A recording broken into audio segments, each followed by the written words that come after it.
Play cams, do. Right, hopefully everyone can hear us and it's all good. Welcome to Heavyweight Gaming. We are a RPG channel. We play lots and lots of RPGs. Tonight we are playing Dungeons and Dragons 5th Ed in our homebrew campaign, Fables Among Titans. Session 36, I believe. Yes. So let's do all the good stuff. Social media, we're on it everywhere. Type in Heavyweight Gaming, you will find us, and you will see me posting lots of rubbish and announcements of stuff. Ulrich for King. I hope now. No. I hope now. So yeah, check us out on social medias. Twitter and Facebook, probably your best ones. So our sponsors, we have Loki Battle Mats, who are Mr. Rich of Dice the Builder does it way better. But basically, they do some great artistically created battle maps that you flip out in A3, A4, A5 on your table. Boom, you have a gridded map ready for tundra, mountains, sewers, castles, ritualistic circles, stuff like this. They did a Towns and Taverns just after Christmas, one of the two. Really successful. Came flying out all your urban settings, quite literally your taverns and towns sort of maps that you can flip out and go.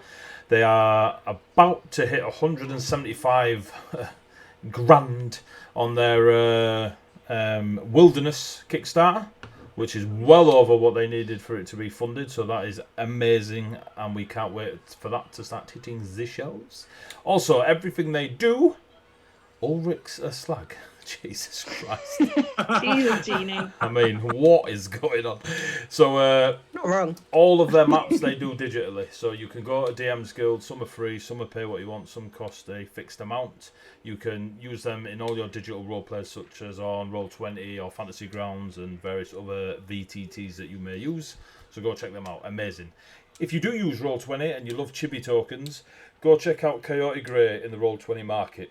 Really talented artist.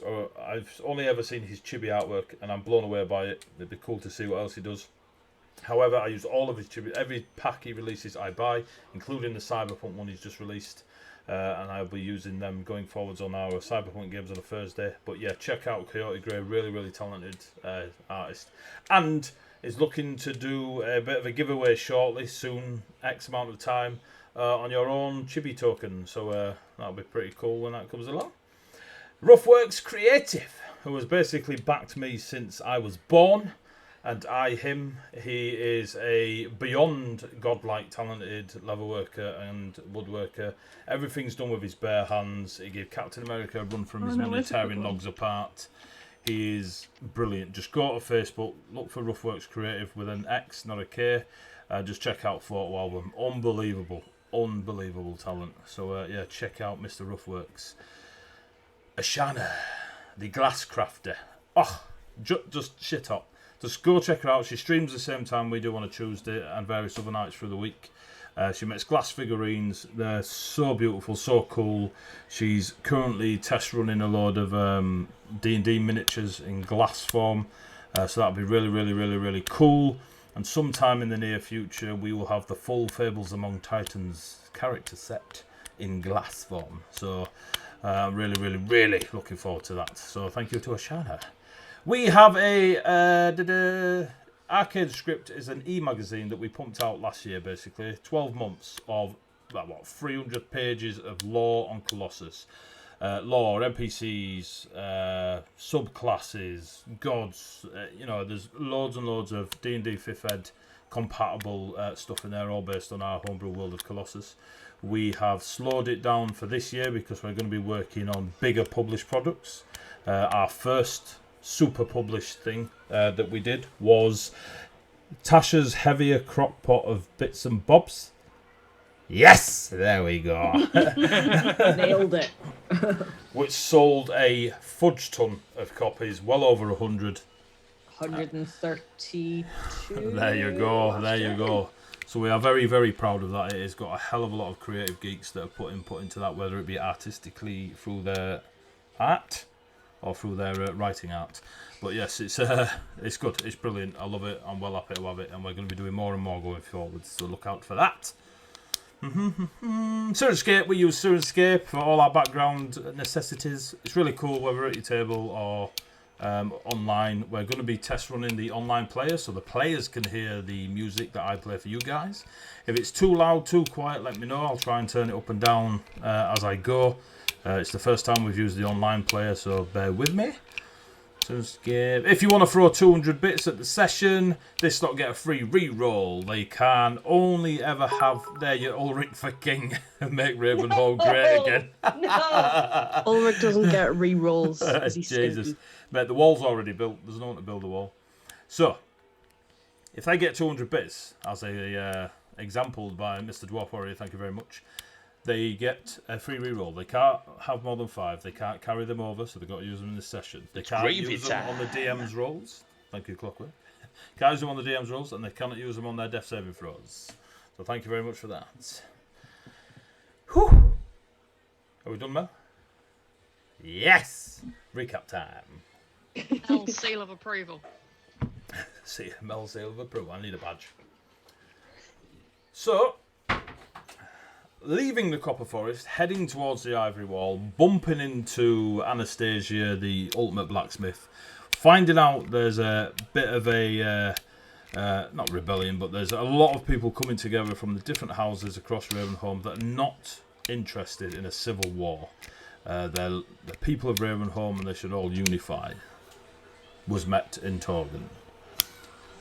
This was pleasing. Ari also found out that his brother is wet, which is great. They all decided to go to the Ivory Wall as Ari is seeking some form of closure, maybe. Who knows? Find out next week. Thanks for coming. On the way to the Ivory Wall, they bumped into a bridge that would then try to walk over a spider, or the other way around. And it all went really well. They got to learn a few things about taking watch next to a shadowy demon bridge. They got taken to the wall itself, and the party finally made it to the Great Ivory Wall that is the bastion of defence against the fiends on the other side of it trying to enter Ravenholm and rid it of human life.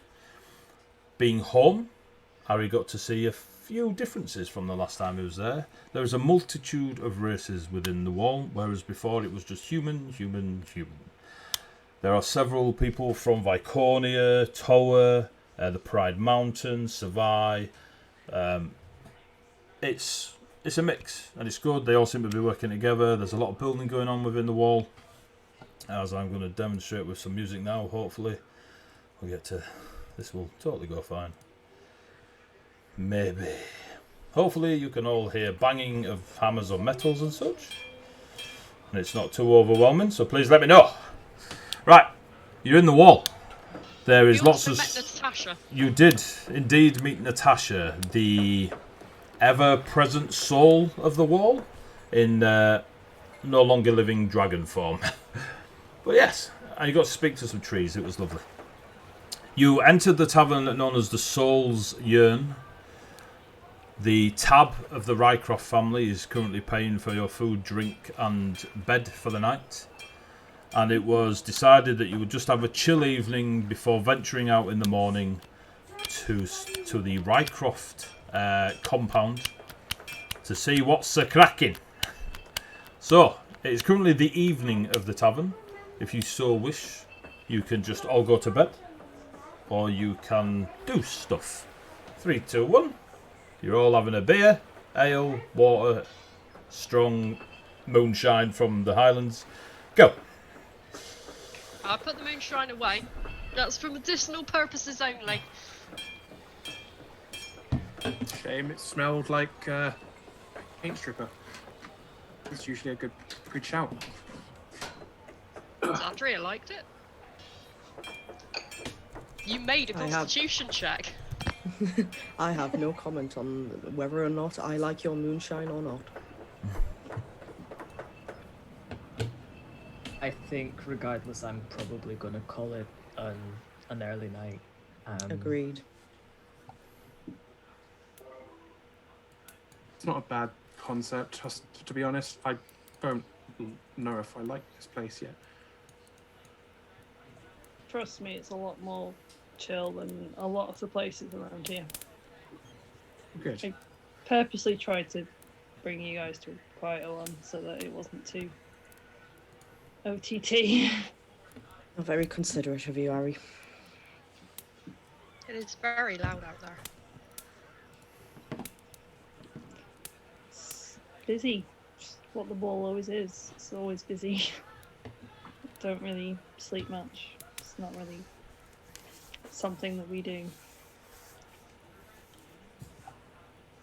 Well, I'm sure it'll be an early start in the morning to make the rest of the way to wherever we're off to. So I'm gonna, and he'll just kind of get up and kind of head off in the direction of where I'm presuming they've been kind of told wherever Is their the room- monster Have is. we been told where our rooms are? Or is I'm hoping so. or were there? Did you say they were like hammocks or? They're basically holes in a wall.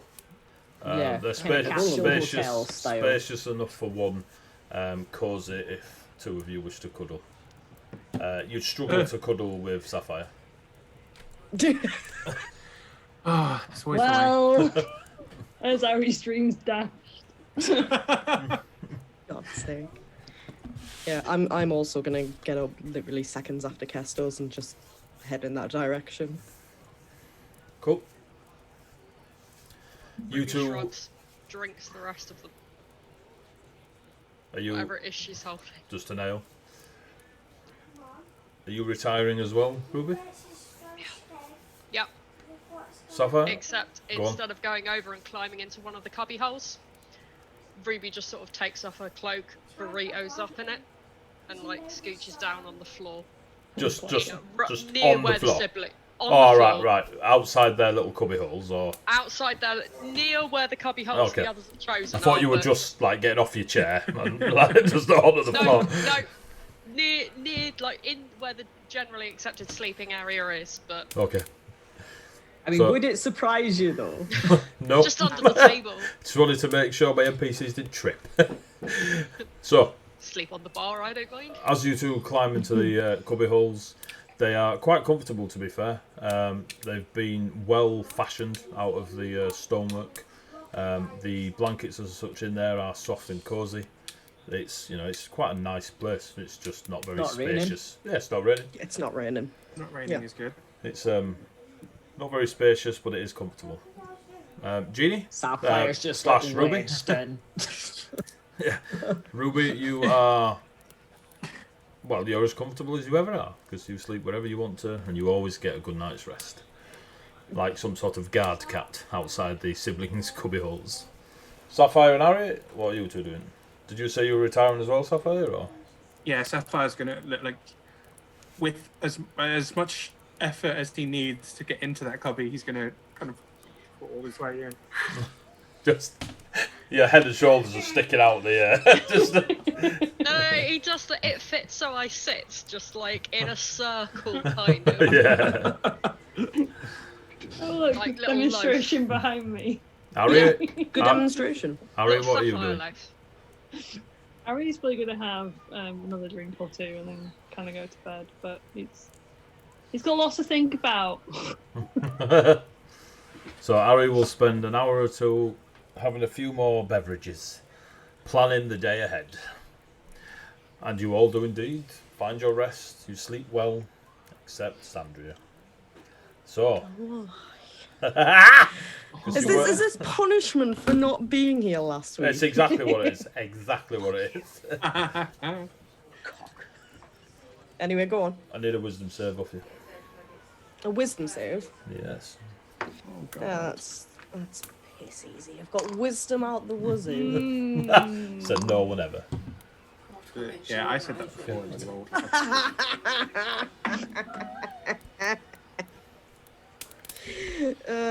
25. Cool, you failed. Oh, well. Sad time It was for me. 25 and a half was the DC, I know. Of course. As you are sleeping, you almost. It's been quite a while since you've had one of your moments, one of your attacks, and being in this closed area, in this space, you start to drift off, and just as you drift off, you are fully aware in your fair state that you are beyond sleep and are now resting. And then you start to cough, but it's one of those You imagine yourself coughing rather than physically coughing. All the same symptoms. It's very harsh. It's broken in your breath, and there are speckles of red that hit your cuffs when you just hold them to your mouth. But you are confused by the fact that you are still physically asleep. You feel a presence that is not welcome in your dream. Being fair, you are not. It's more of an innate awareness that when your dreams are invaded. You look across to see where this unwanted presence is, and there is a black pool of like tar-like substance just bubbling in a small grassy patch. Climbing out, it looks like something's fallen in and is now trying to climb out of this tar pit onto the side. It is coughing, hacking, spluttering. It reminds you of... Why am I getting messages? Don't know. It reminds you of a very small wyvern. It's got that shape, and the wings are that sort of shape, and its head and physicality, and it is definitely been submerged under this tar pit, and is now like clambering out of it. It's managing to do so, but very, very slowly. It's about 40 feet, if there is such a thing as distance in your dream. I will maneuver that 40 feet towards said wyvern trying to climb out of a pit of tar in a patch of grass, and I will try and help it out. You will give me a Constitution saving throw as you inch closer with disadvantage.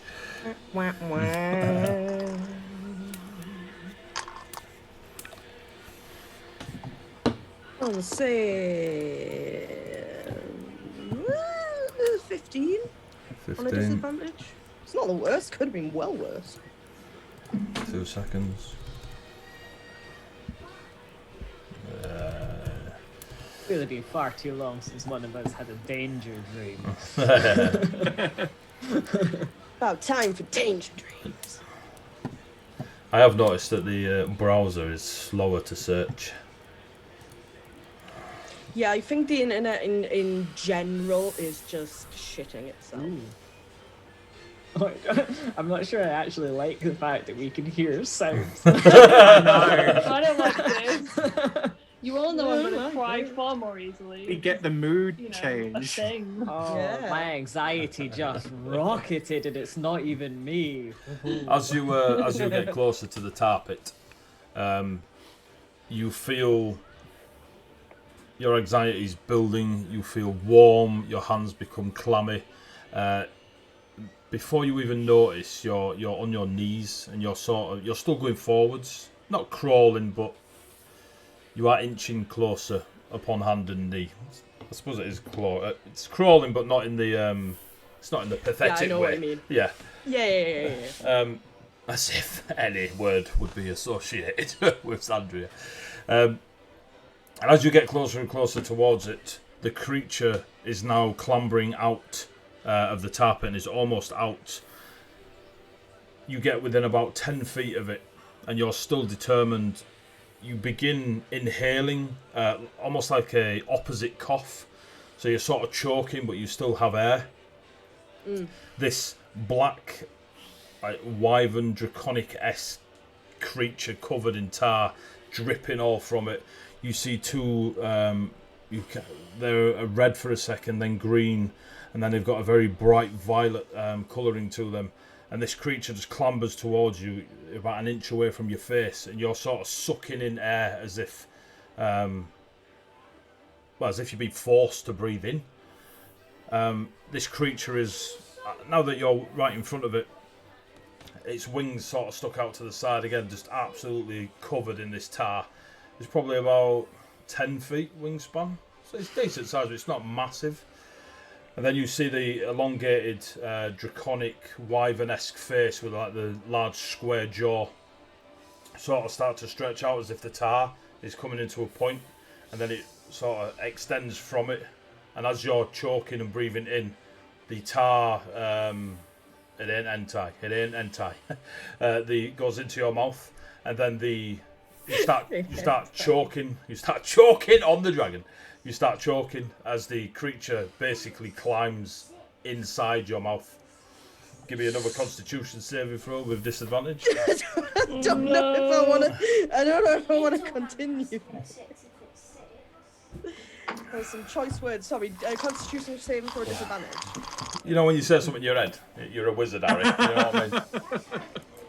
There were so many jokes. As soon as I said it, I was like, just push through. Just keep going. Just style it out. Just style it out. Oh no. Oh no. Oh no, no, no, no, no. It's a 1. Oh no. We have a reroll. You do have a reroll. It's up to you. Don't know. I kind of like to dance on I mean, it's you either line reroll of your death. dice or you reroll your character. It's up to you.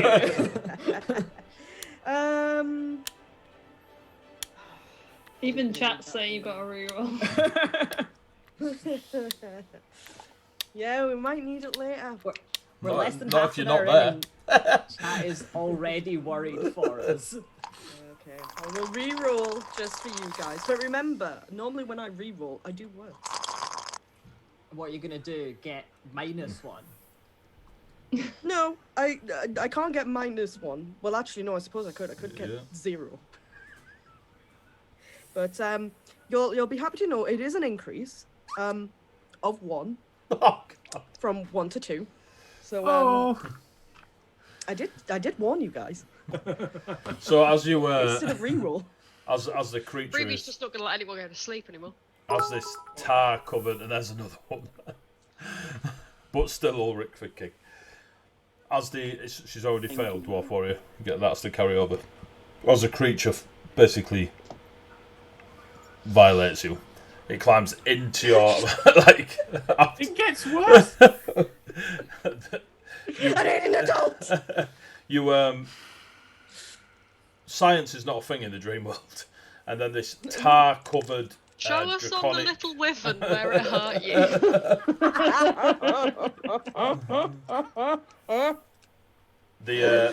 Before you know it, the tar-covered draconic creature has disappeared, and you begin to hack and cough blood and tar onto the floor in front of you, and you're about to take some damage. That's all right. I was waiting for my day to become one with a wyvern. Well, It happens in just about every single game I play. Somehow, somewhere, I become part dragon. Somehow. You take 8 points of psychic damage Ouch. as you hack and cough your little life away.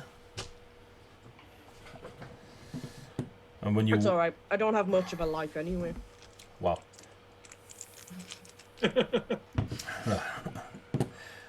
And you wake. It is the morning. Your immediate sleeping area is covered in the thick, sticky black blood that you're used to when you are. This has been a particular bad attack. Kess, you are awoken. You are woken. That's woke up by the hacking and coughing of your sister in the cubbyhole next to you. Ruby, you can hear Xandria hacking and spitting everywhere. Sapphire, you're probably not far either, so you can hear it. Harry, are you in your own cubbyhole or someone else's?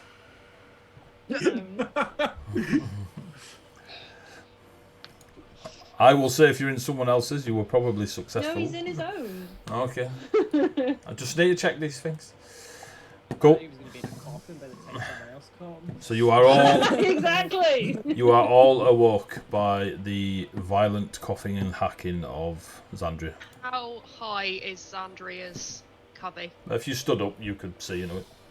Ruby, straight up, trying to like tread the line between aiding and not getting her hands bitten off. Good luck. But so deliberately where Xandria could see her,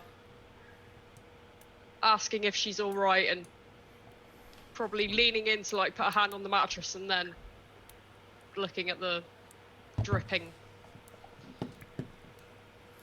S is going to have scooted out as well, and when he sees that Ruby is attempting to assist, we'll probably like kind of like tap her shoulder and be like, go get some water. because Xandria does not always take kindly to assistance, and we don't want her destroying the druid. Ruby gives Cass a look that says that at some point Xandria is getting help whether she likes it or not, and Ruby helps with whether they like it or not. There will be medicine checks coming, but well, for a moment. Forever. And just Retreat make to sure the bar that and fetch a glass of water. But yeah, just make sure that she's like awake and not like actively like Yeah. lying on her back choking Yes, that's on her own. yeah. Because if she Yeah, I is- was gonna say I'm pretty sure. Not I'm his first awake rodeo. coughing. Thank you very much. yeah, did you like sit up as you woke up, or were you lying down? I'm assuming. Yeah, while you're I'm not waking, choking. just- Yeah, you're Yeah, I'm half. sat up coughing at Yeah. this point. But yeah, paranoid sibling times. Oh yeah, because if she was lying on her back, the first thing Ruby would have done is literally just haul her onto her side. recovery position. First aid initiate. This is D&D, kids. No one dies on my watch. So you go get some water, yeah? Yeah. Cool. Cass? Basically just making sure that she's not like passed out, and just kind of surveying how bad the damage is, but also like Give me a making medicine check. sure. Yep. But also kind of making sure that no one else can kind of see as well, Good luck. so that there's not like sort of goosenecking. Yeah. 'Cause it'll only end bad for whoever is being nosy, quite frankly. So kind of as Sapphire is seeing this, he kind of starts using his bulk to kind of... He turns away, but is Yeah. stood there very bouncer-like, trying to make sure people stay away. 19. Xandria looked exhausted. Just give her a once Is over. that you have a point of exhaustion? That is indeed, you have a point of exhaustion, Xandria. You picked up on Shocking, that, isn't huh? it? Yeah, I picked up on that. 1 point of exhaustion. This, I will say, Kess, this is the worst you've seen the aftermath of Xandria. After one of her moments. You with us? Yeah. Yeah, I'm okay. Bullshit, but what do you need?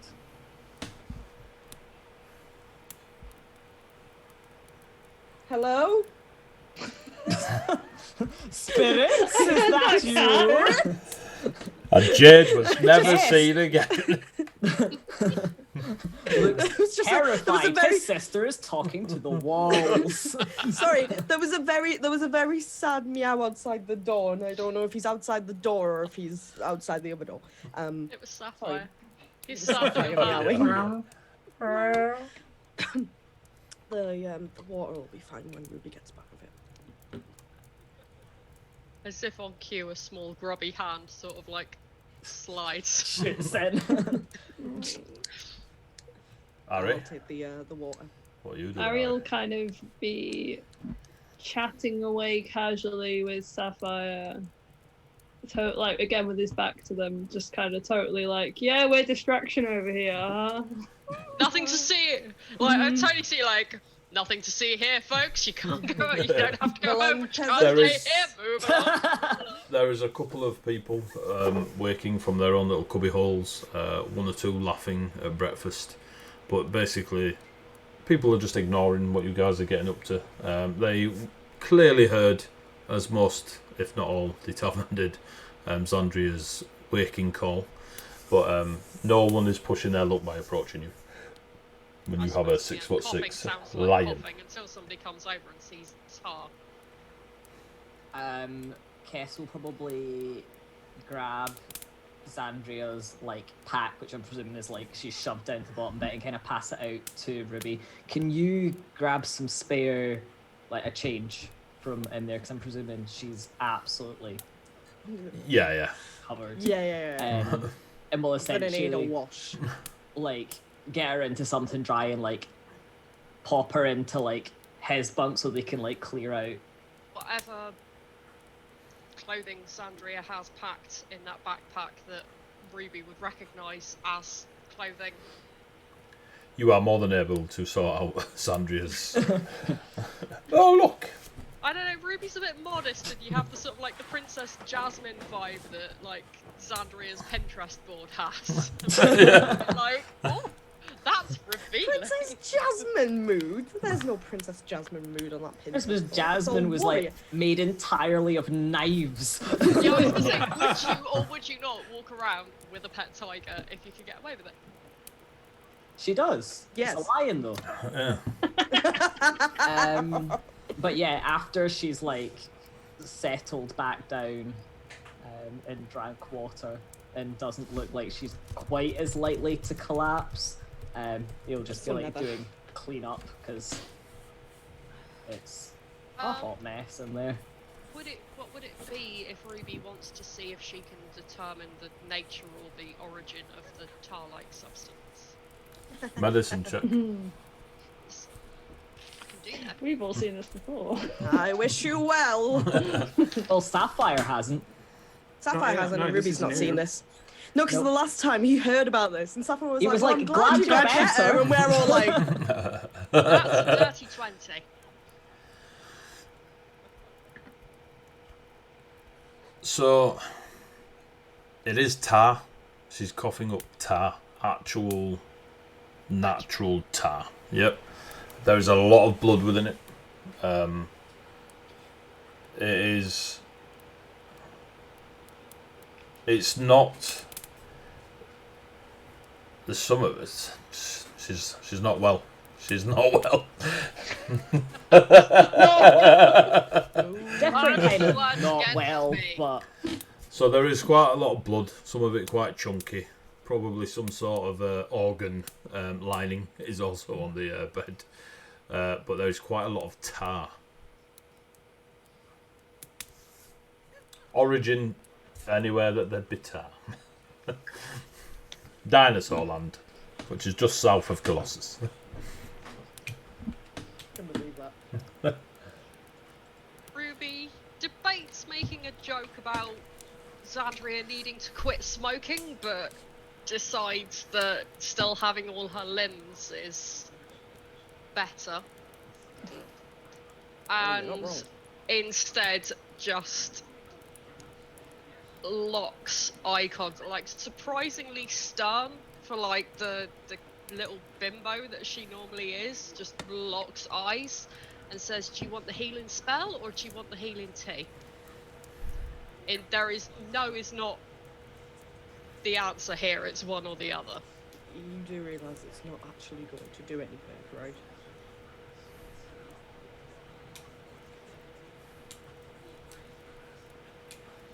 No, there is no point wasting your resources. Ruby sort of like appeals to cast like Kess is currently with his arms full of like tar and like bloodied bedding, just like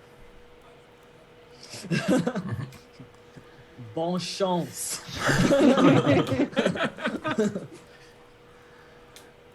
The inn starts to get fuller as people start coming in to eat and drink. Most of them look like they've been up all night on a bit of a work shift. Will like discreetly go and kind of have a quick word with whoever seems to be working to dispose of the ruined bedding. There's an elderly woman about the same age as the barman you spoke to when you came in. Her hair probably was blonde in the good old days, but is a lot lighter and a bit of a white, grey white colour to it. She's serving up. She sees you approach. Good morning. Good morning. I apologise. I'm sure you all overheard. My sister was quite ill in the night. We've stripped We did. the bedding. So Anything we I can hope do? We didn't. It is what it is. Sadly, Could apologise. send for an apothecary, an alchemist, a cleric, maybe. It's been tried before, sadly, to no avail. we'll see about obviously compensating for the ruined linens. You're on the Rycroft tab, yes?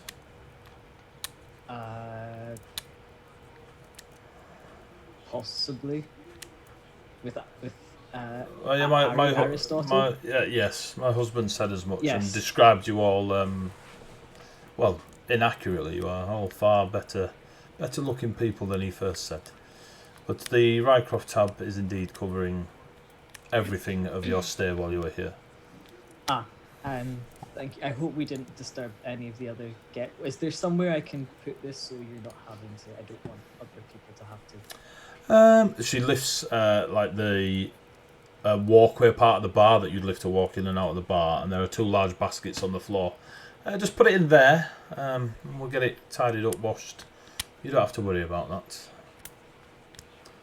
Thank you. Again, our apologies. And we kind of dump the stuff and like scoot off. Done? On my previous dirty 20, Yep. to look at the tar, can I also have a look at Xandria to notice like the exhaustion, the psychic damage, or do you want a new one? Now, looking at Xandria and the clothing that she's wearing and like the discoloration around her mouth where the blood is and the tar in the bed, you come to that conclusion that she is exhausted. She's not very well, like not very well.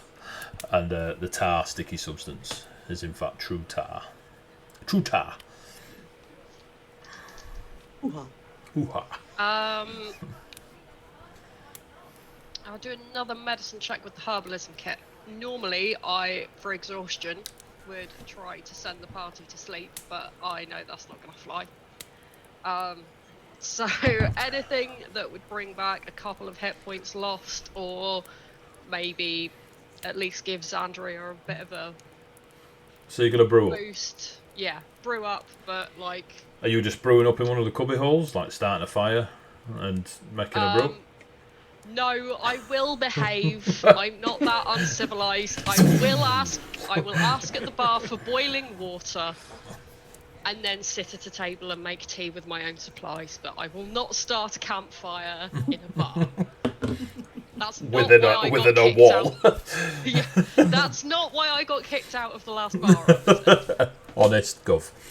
Okay, the elderly woman, she has no issue giving you boiling water or sorting you out heated water for your tea making. Give me a medicine check.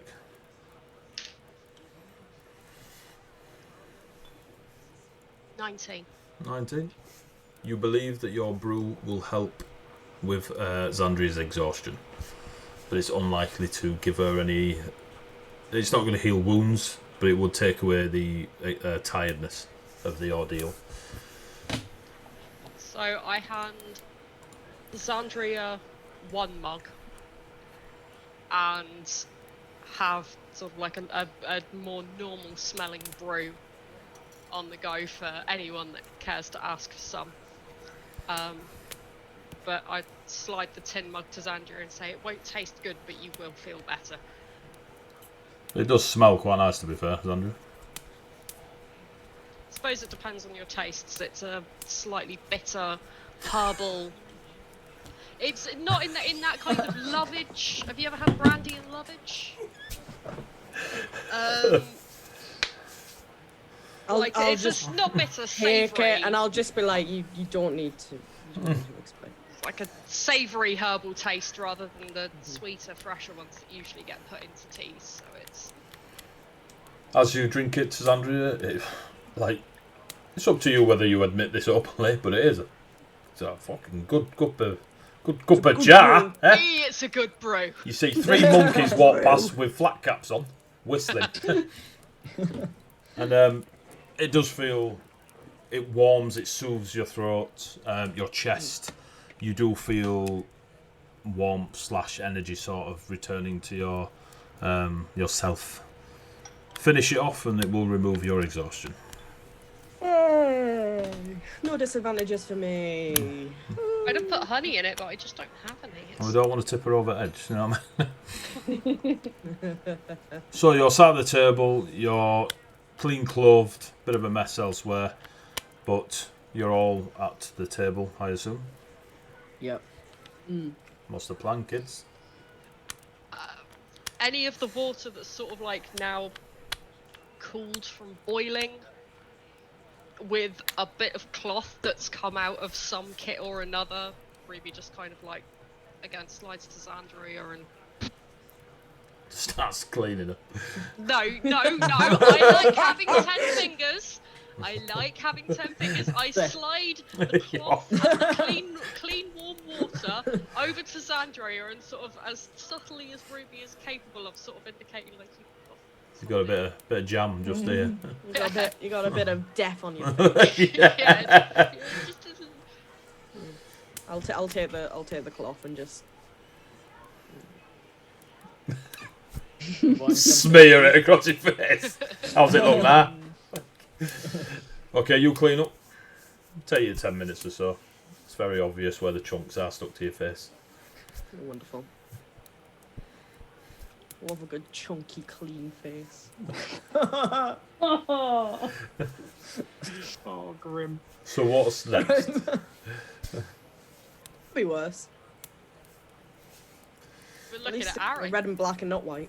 I'm like, what is next, Ari? I kind of like What we've had looks around the table and is kind of like, like, I guess we're gonna go to where my family used to live, at least. Don't know if they still do, but Elva Okay. hopefully might be there. So, breakfast and then we go do this thing? Yeah. Cool. Sounds like a good plan. You order breakfast, whatever it may be. It is applied to the Rycroft tab. Maybe half an hour, 45 minutes has passed. It is well into morning. The sounds from beyond the tavern are similar again to the ever non-stop workforce. And you leave the Soul's Yearn. As I switch over to my... And I left and my soul was indeed yearning. Yearning for release. And it nearly got it. Yeah, so close.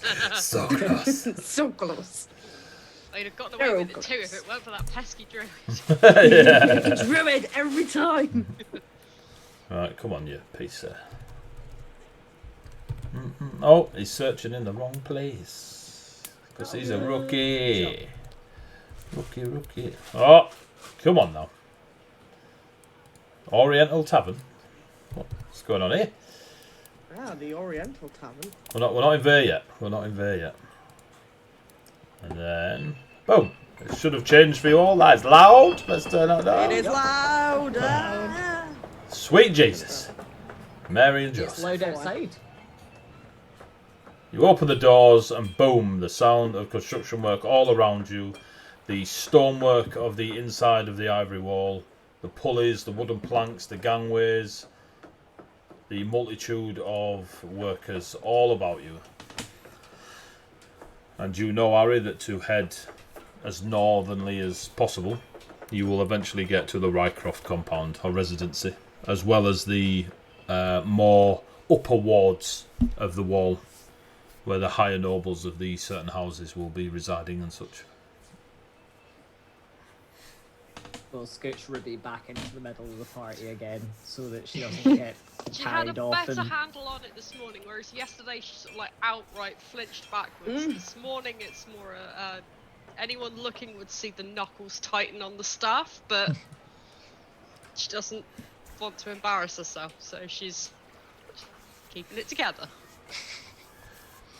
So you're just following Ari up? Yep. Ari, as you lead them, you can all hear the sound of water beneath you somewhere within the wall. It is still that mass of market mentality where there are a lot of distractions around you, whether they be selling weapons, fruits, clothing, glass vials themselves. There are, it is very much... It is heavy on the distraction where you are walking. There are several gangplanks or gangways, 2 or 3 feet wide, some a bit wider, leading So if you were on the thin bit of the wall going up northward, if you were to like look right, it's going in an easterly direction that those gangplanks and such lead to the outer wall, where most of the fighting would go on with the lovely fiends and such. Wow. Nightbot, what a legend. So,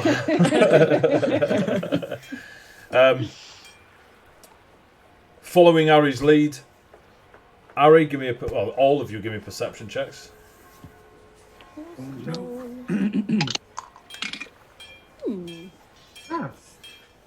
Ooh. I got a 22. Oof. 21? Oof. Ruby? 4. 4. I don't have the correct 20. Oh, character 24. sheet Jesus. with me. Well, whose character sheet you got, Ruby? I have got an outdated one. All right. Because I'm on a different machine today, but Wait, a half-orc I paladin. I got a 9. You got 9? No, the half-orc paladin is Mel, and I tried to kill it on Sunday, but she's got more hit points than Ari does, so I didn't manage it. I got a 9. Ruby, for all she's trying to hide it, is still a bit too overwhelmed to really notice. So exactly anything that. specific. The rest of you notice quite heavily that more people are noticing Ari. So the closer you get to the upper wards of this wall, this city within a wall, you notice that more and more people are nudging each other, nodding in Ari's direction.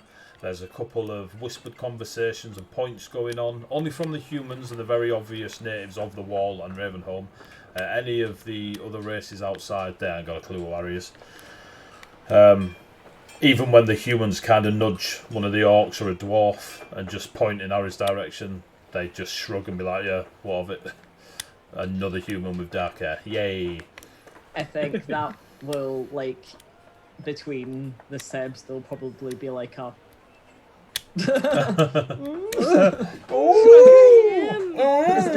Matron. Ariel kind of be probably noticing this as well, because he also rolled time perception, and kind of shrink into himself a little bit. Like, he doesn't want to go this way. But his feet are taking it. But he's going here. It takes you about an hour and a half to get anywhere near the major upper wards. The eagle banners, as in the true house of eagles, less of the other houses, all around you now. You start seeing them on buildings that are obviously built into the wall and such. There are very few freestanding buildings. Everything freestanding is pretty much a makeshift shack. But as you get closer to these upper wards, there is less and less of the market mentality and more open spaces. But in these open spaces, there are activities going on, mainly sparring or drills, exercises. It looks very much like a militaristic preparation areas that have kind of been roped off and circled off as you lead. Again, I mean, as long as the wall is 2 days long, but it's thick. I mean, it's a thick wall. The fact that you've got a city in here tells you the size of this structure. But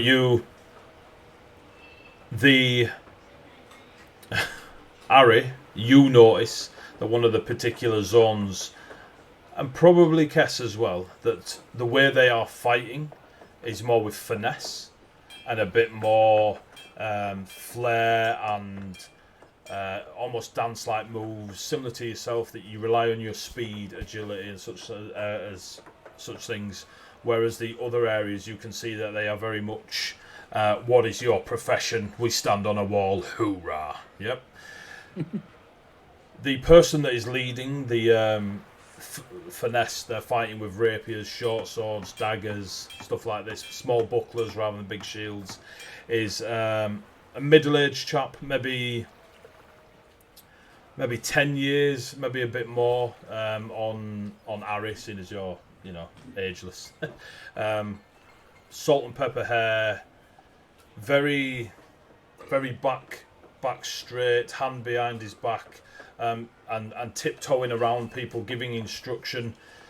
They're quite a distance away, like you'd have to go out of your way to go over to them.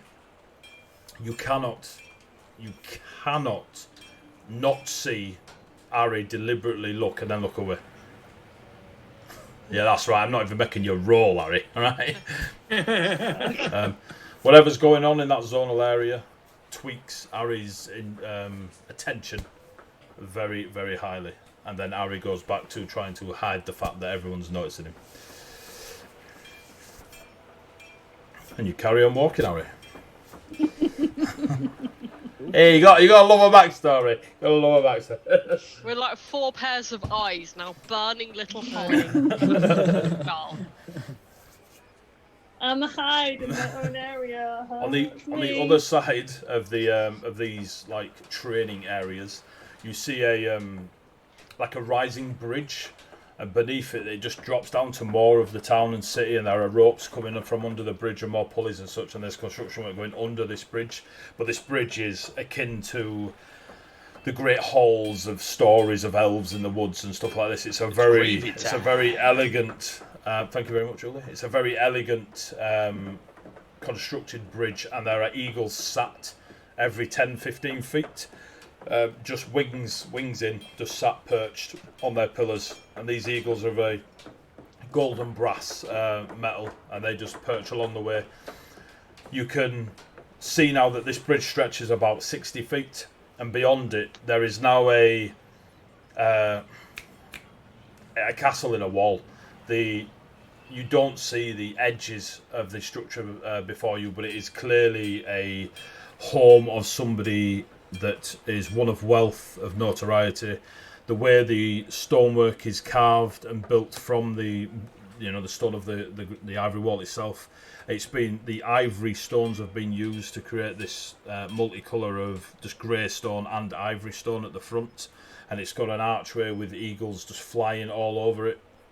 Quite clearly, they've gone out of their way to show that everyone there, this is where the House of Eagles live.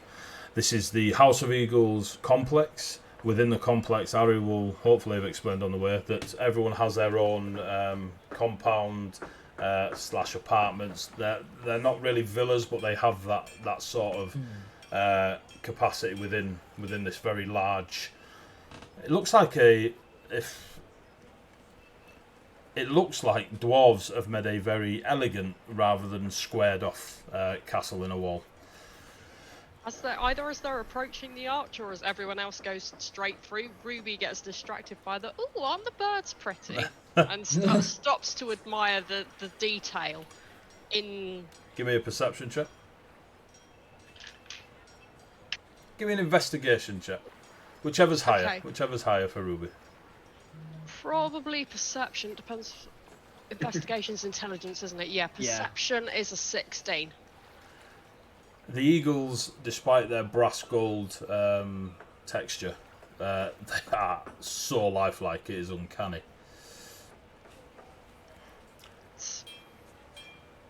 They are dwarven architecture. Yeah, just if she hadn't heard, because dwarves do come through tower sometimes, so she's not completely naive to the world. Ruby is very aware that the dwarves she's met are druidic in nature. And, otherwise, Ruby would be worried that people had literally taken birds and dipped them in brass. That is not far off what it looks like.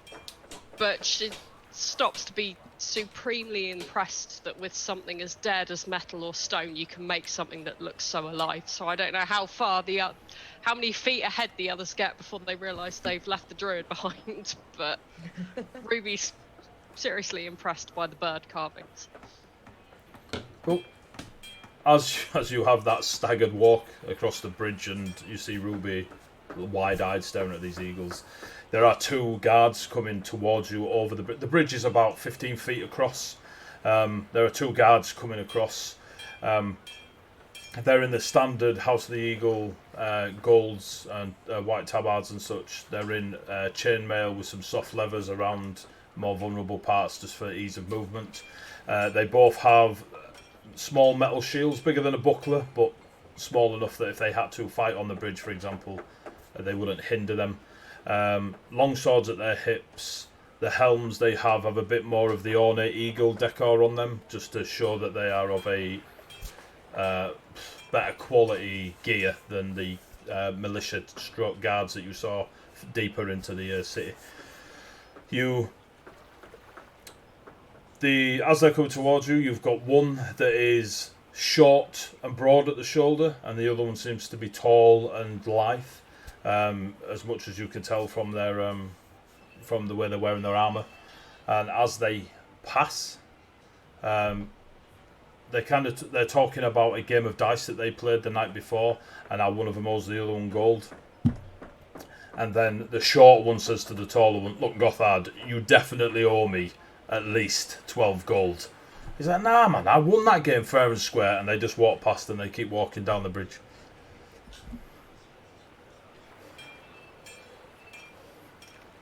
Are you going to try and hide that, Harry? Yeah, he's gonna try and hide that. Cool. Give me a performance check, or a deception, whichever's higher for you. Deception. I'm a rogue. I'm It's over a it. 22. I will say you successfully ignore the fact that you recognise anything. Yep. And you all carry on across the bridge. Yep. Yep.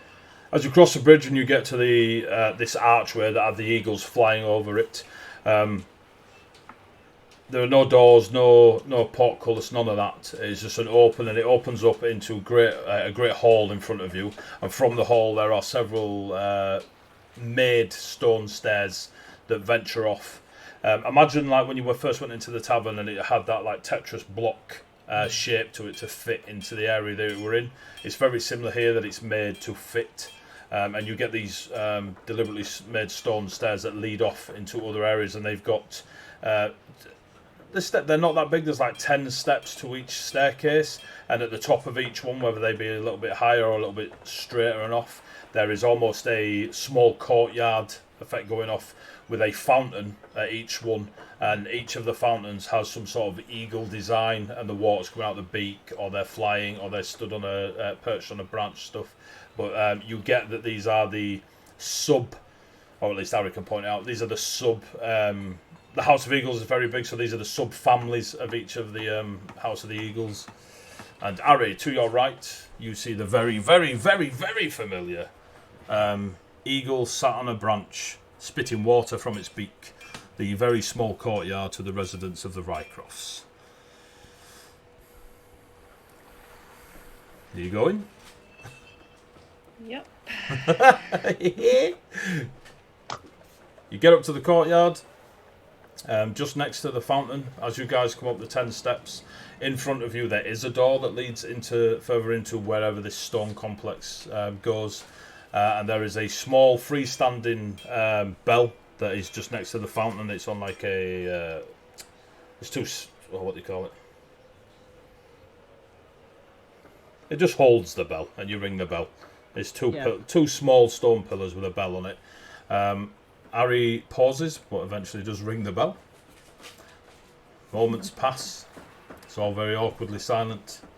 The DM changes the music. This one little voice leans in and goes, "You alright, my love?" Fine. It's like when your friends brings like the squad round. They're like, "Oh yeah, my mum's totally cool with us all crashing here," and you're like, "I'm not sure she is." But okay. Yep. As you wait, and the music changes, he says.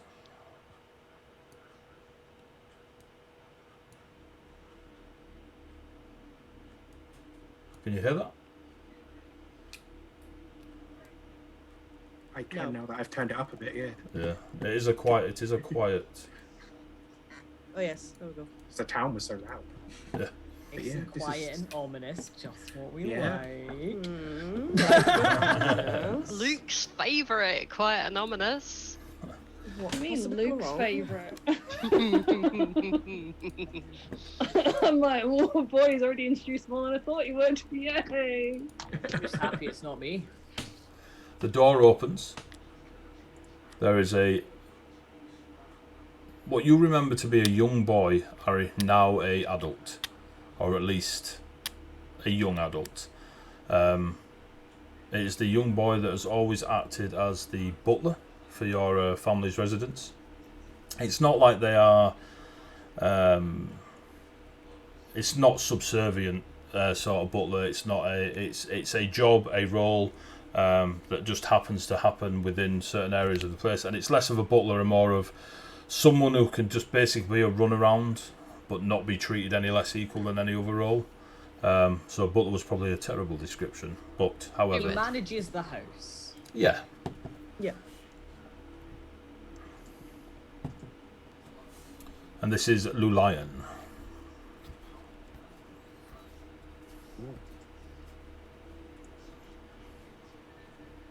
Forget that name in 5 seconds, so I'm writing that one down. A lot of outsiders refer to him as Julian, but it's because they mispronounce the L at the front. He'll kind of nod to him and go, "Lion." There is a forced professionalism in his face immediately as he stands rigid. Lord Aristotle Sebastian Rycroft, welcome home. And he steps sideways as if to gesture for you all to enter. Ruby's eyebrows do that little middle name. Oh no, we got full name. Yeah, full name. It's just I like, think that is she's possibly like looking shared to the others to like by test everyone with Yeah, we're eyebrows. all like, Yeah. "Ooh." Oh no, he in trouble. Sapphire's got a proper Chris Pratty kind of look on his face, just like a... Ruby's basically doing the same, like she's gonna call Ari Sebastian for the rest of his life. But not. He ain't gonna like you. Do you enter? Kind of Make her yeah. stop. He'll kind of clap him on the shoulder as he passes and kind of just nod to him. Ruby sort of like files past following Ari and goes, "Hello, nice to meet you." Lulian is very responsive to your obvious prettiness, Ruby, and blushes quite heavily. Alright, Jeannie, you are aware of Ruby's obvious prettiness. He blushes. For what reason, Ruby has no idea. I don't know. He nods to you all, says welcome to all of you as you pass the threshold, and closes the door. And then, as Ari, per tradition I assume, waits for Lulian, and he will... Where do you wish to be escorted, my lord?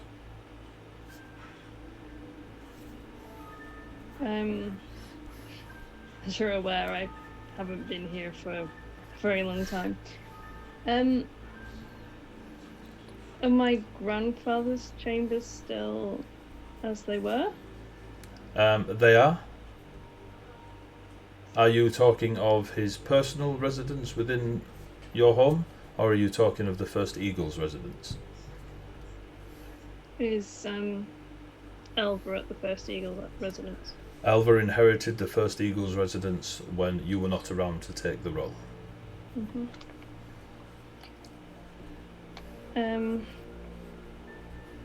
Do you care to...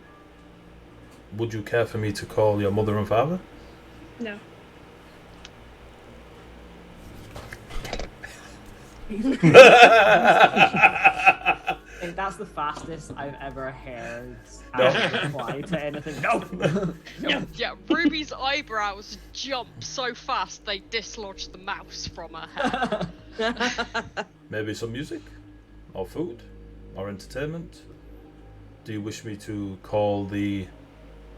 looks around at your friends. Company? Or for Ruby company? like Call leans for into company. Cass like, are we company or are we in trouble? Ariel kind of respond and just kind of be like, I'd like to see my grandfather's personal chambers if that's okay. Understood. Are you and gestures towards your companions. Are they also welcome? Kind of looks around at them. We They can are. wait here. Yeah, whatever you're most comfortable with, little Lord. We don't need to follow you if you wish to have some private time. Kind of stare at Sapphire. If you don't mind, like, the line, if you could like organise some bit of food, a bit of drink, something like that, that would be great. Not a problem. Well, if you all come with me this way, we will arrange for food for your friends, and then I can escort you to your grandfather's personal chambers. I mean, you know where they are, but it's just his thing. Yeah. So, leading you further into the Rycroft residence, there is a abstractness to the construction of the place, as it's not just straight walls and straight ceilings. There's a slight off-kink to everything, but you are taken to the dining hall. It isn't massive like the great stories tell of these ancient halls and such. It is a doable dining hall for somebody claiming to be of nobility within a social clique. Food is brought out to you. Drink is brought out to you. Wine, meads, water, jugs of water with fruits held in them. There is. This might be like Loki does for nobility, but this is like literally the fanciest place Ruby's ever seen, and she's like, what kind of palace is this? The meal presented to you is very akin to all your cultures in feasts, where everyone is given a seat at a table full of food and drink. This just seems to be, afternoon nibbles for this lot.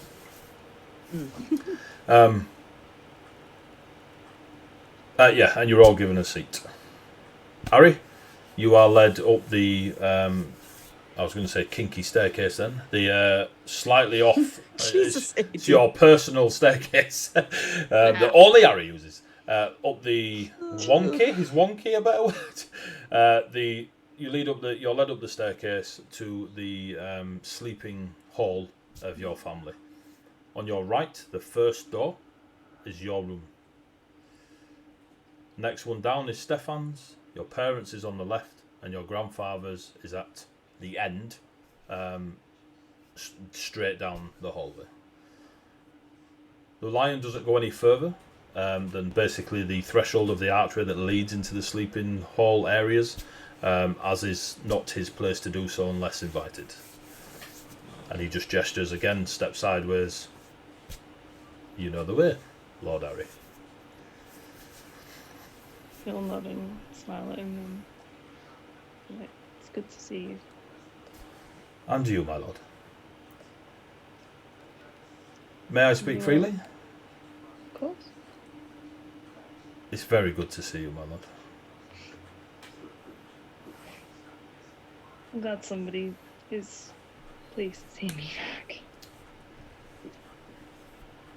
There will be many. Although, and he sort of pauses for a moment. Thank you for the rage rolls, Bedden. He sort of pauses for a moment. I will say, your father will not be pleased to see you. I guessed that somehow. Yeah, it shouldn't be here long. I mean, when he said no, don't tell my parents a bit, we're here, that's cute. He thinks they haven't already heard that they're here. The Lord Harry has returned to the wall. I know. As if that gossip didn't just like go the length of the wall like the I know beacons. So the lion will nod and return to his back on duty stance and walk away. And you have the chamber hall of before you. What do you do, Harry? He will go down to what was his grandfather's room at the end. You pause a moment outside your room and carry on. You ignore Stefan's and your parents, and you go to the far side where you see a huge brass It's really, really simply made, but obviously there's quite a lot of effort went into it. The way the wings have been turned and the way it's trying to fly over a mountain, but it's only got this small door to work with. So it's not highly detailed, but the fact somebody managed to get the image that you see before you to pop the way they have, there's quite a lot of effort went into this brass like plaque of the eagle upon the door. There is no name of, Grandpapa's room, but you are aware that it is your grandfather's room. It is not locked, and when you try the door, it creaks open. As you open the door, before you is a very simple four-poster bed. There's not like drapes and stuff hanging all over it, and it's more four-poster for structural reasons, to keep the ceiling from falling on old Papa Bear. There is a large wooden desk.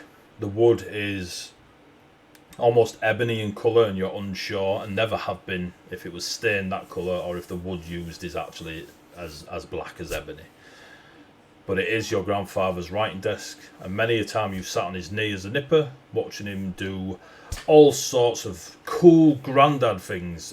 It was only when you got older that you realised he was writing missives and dispatches and educating himself on the war, the battles, the strategies used and stuff like this. And you were quite a fair bit older when all the penny dropped, and you realised that your grandfather's job was indeed, beyond that of being a Werther's original passer outer. No offence, Guestville. Forever. Forever, my man, forever. I don't even know what that meant, but Luke is not happy. It's a joke From on 30 seconds ago. So I've actually Good old legit got Grandpa. Werther's original in the cupboard. Oh man, I love Werther's original. and Grandma Ginny. Not far They're sugar-free. not far from the four-poster bed is a suit of armour that is your granddad's, and it is one of a more agile warrior. The chain is bright mithril silver, and there are rumours that it is indeed mithril. There is hard-boiled leather that have been etched with eagle motif all over it. The helm is an eagle's head.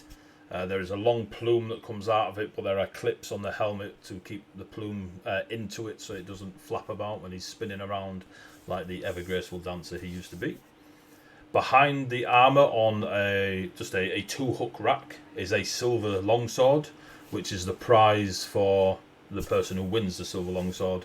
And you notice that all the racks around the armour are missing the silver sword, because every time he's won it, they've put the rack up for the year and he's just moved it to the next rack every time he won it. So he's got the one silver sword, but he's got many of these sword racks with a little plaque on them saying the year he won, just as an acknowledgement of it. Other than that, your grandfather lived a very simple, militaristic, Spartan sort of life. Bit cooler than having his name up at the bowling club, isn't it? Yeah. There is a feck ton of parchment, rolls of scrolls, leather-bound books, all on his desk and on the bookcase behind it. There is an egg timer that is actually flowing sand, as if it has not long been turned. There is a I don't know what you call it. When you get the solar systems on the spinning, whatever they are, you have that, but the objects are not the solar system. They are eagles flying around an egg, but they've got that multiple layered counter spinning thing going on the desk, and that is you've never ever seen it not spin, to be fair. You're in your grandfather's room, Harry. What do you wish to do, not do, etc.? In fact, give me a perception check. You rolled nicely before. That's a 12. 12. There are two things that you could have seen. One on the desk, one on the bed. I will allow you to choose which one you saw, as you did not see the other. On the desk. On the desk. There is a long piece of parchment laid across an open book, and on the parchment there is a language that you do not recognise, I do not believe, or you may do if you get a closer look. But the writings on the book are indeed common, with accents of Ravenholm locality in them, and it looks like the last thing your grandfather was writing. He is definitely going to go closer then and have a look at that. Cool. Walking round the thick padded wooden chair, same ebony wood made that your grandfather's desk is. You sit down, you pull up to the desk. There is a very nostalgic feeling, and the book in front of you is heavy, thick. Clearly a lot of effort has gone into this. You recognise some of your grandfather's writing in the pages, akin to other writing that you don't recognise. The piece of parchment, do you speak Infernal or Abyssal? I don't believe so. No, I don't. Cool. Rude. So you know it Rude. you know it to be fiendish in nature, the way the scrolls are, because growing up on the wall, everyone's kind of given, GCSE level fiendish. And so you recognise it as the language, but you don't recognise what it says.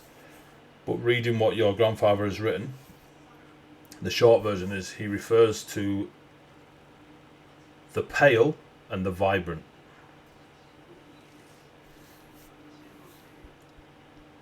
And from what you can gather, these are orders, groups, ruling entities within the fiends that are attacking the wall.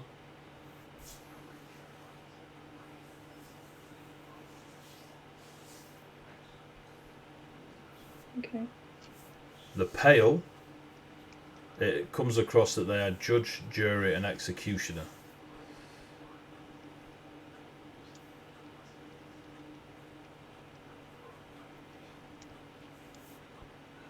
The vibrant,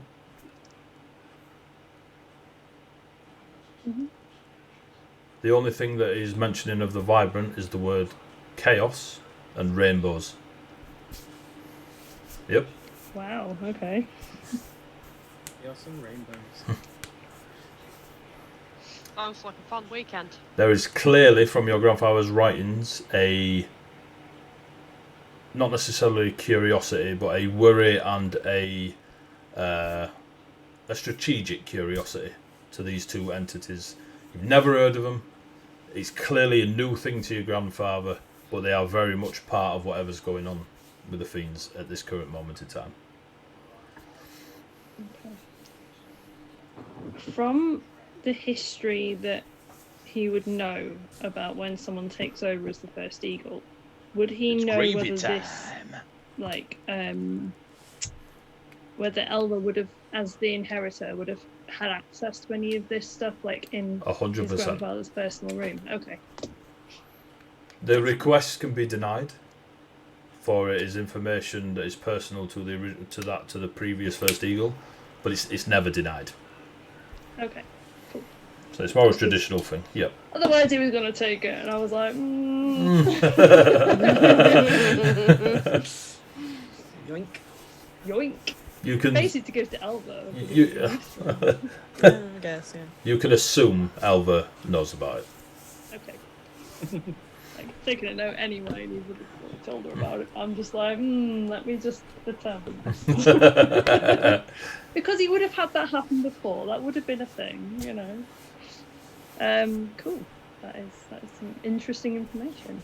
He'll kind of sit in his grandfather's chair, just kind of like having a little moment before he knows he can't really be in there for too long. So he kind of skedaddles stealthily out of the room. So you are gone about an hour. Yep. While you've escorted up there, you've had a look around, you've sat down, read through the book, and had your moment. During the hour, about half an hour into that hour, you lot having your lovely fill of, whatever you eat off this table. You hear the door, the entrance, idiot, the entrance door where you just come from. No bell was rung, but the door opens. Here comes Daddy. Please never say those words with your face again. Who's your daddy? No. You see the lion head quickly as if he's missed something or is late down towards the entrance door.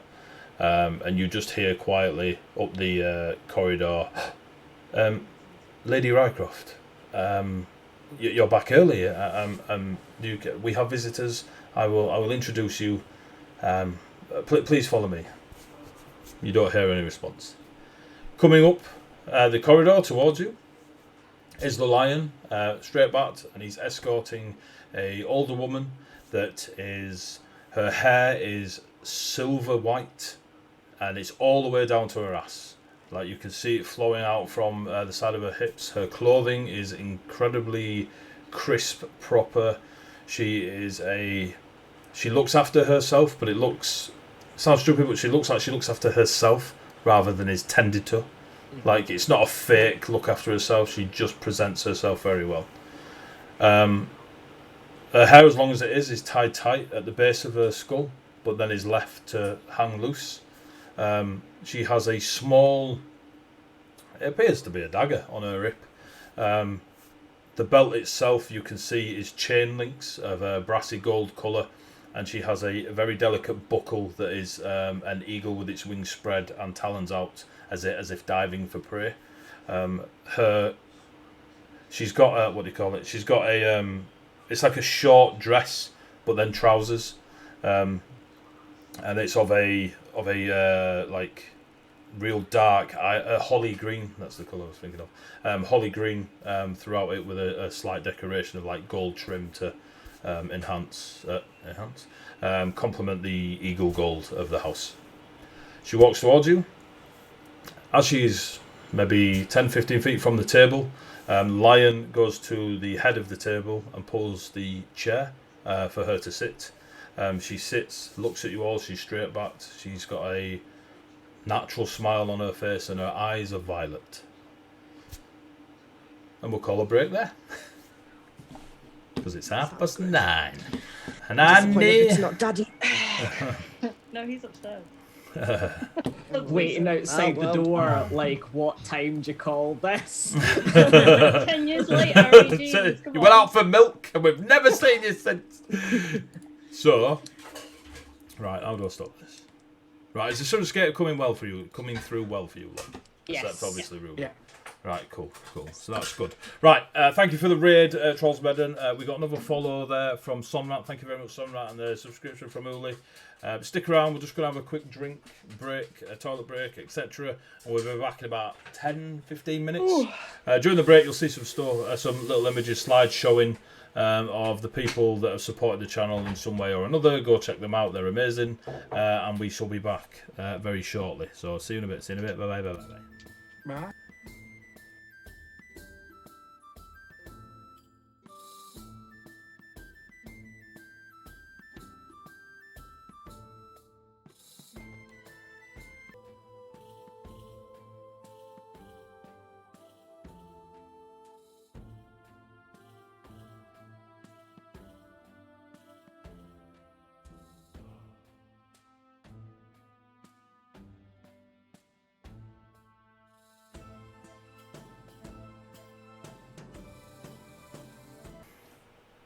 Scooch back up. Oh, it's Scooch back. Scoochie time. Welcome back. We've just had a quick break. We're loving it. Hey, we're loving it. Lost me music. I'm already honest. It's gravy time. I can't see who that was. Thank you to Lion. I do apologise for butchering your name. Tullian. Thank you. Right.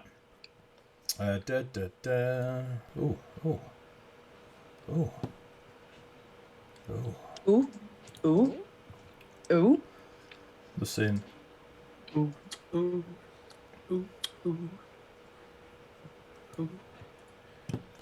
There we go. Can There you you go, hear you got it that? right, Can you hear that? The last one works good. Right, cool. Sod it, we're going to go with that. Right, welcome back. We just had a break. Just before the break, they've arrived at the Rycroft residence. Harry has gone to spend a bit of time in his grandfather's bedroom, whatever floats your boat. And this lot are having a lovely meal downstairs.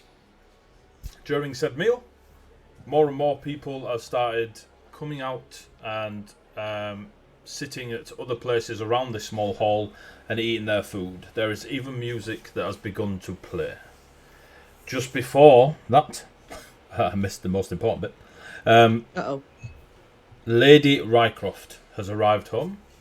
To the surprise of the lion, he escorted her up to the table and she took head of the table to sit with the party as we know it.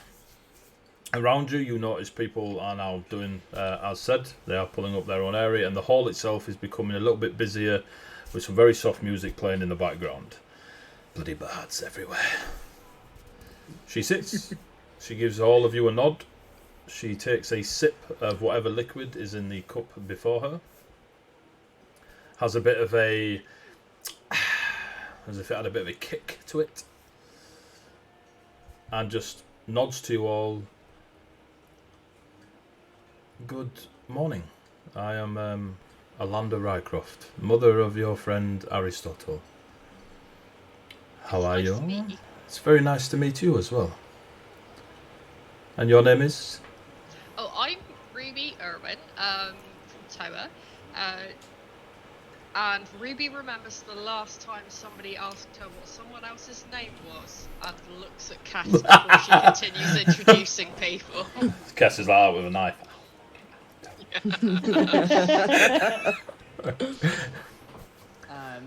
Kess misunderstands this and presumes that you're wanting him to talk next. I'm Caspian Summerbreeze, and this is my sister, Xandria Summerbreeze. Respectful nod. It is very nice to meet the three of you and your strapping self. And looks towards Sapphire. You notice he's kind of turtled into himself a little bit. He's trying to sink down a little bit the chest. Oh, I'm Sapphire. A very pretty name. Thank you. How do you all I know? was named after a pond. It was named after a pond. It is a Yes.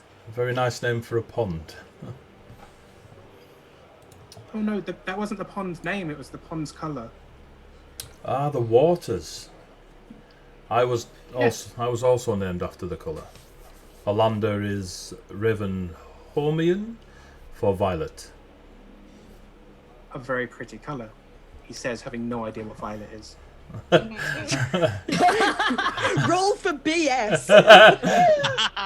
He has purple. He has purple underrobes, but they're just purple as far as Yeah, he's I was gonna concerned. say, does Sapphire do like Is it- blue, purple, red? There's pink? no such thing as blue. Yeah. It's the male thing of what color is this? Red. No. This is crimson. Red. This is blue. No, it's cerulean. Five primary colours. Deal with it. So how do you all know my son? He unfortunately landed in our lap, and we've been unable to remove him. Have you tried? I was just sat in the wood eating breakfast, and then he and the rest of them walked up and sort of gestures to say, and then this happened. Caspian is watching all of this unfold akin to how you would a high-speed train crash. Just be That's knows where like, it's at. like, Arya, like, in his head he's just like, Arya, I'm so sorry. There's nothing I could do. Well, Ari should make friends with better charisma stats than shouldn't he? Why the return? I was about to say, hang on a minute, and then I remembered, my charisma stat's actually my highest. It's not what you say, it's how you say it. Yeah. Why the return? Deadpan. Sorry, repeat that question, Lady, because Why the all I return? got was music. Why the Why the return? return? He said there was unfinished business he had to attend to. I just follow this lot. Wow. If I keep following them, they keep doing things, and there'll be no one to cast Healing Spirit. You are a caster of magics, then? Oh, I'm just a druid. I'm not like a proper wizard or anything. There's no such thing as just a druid, dear girl. Has Harry met his father yet? Since he returned?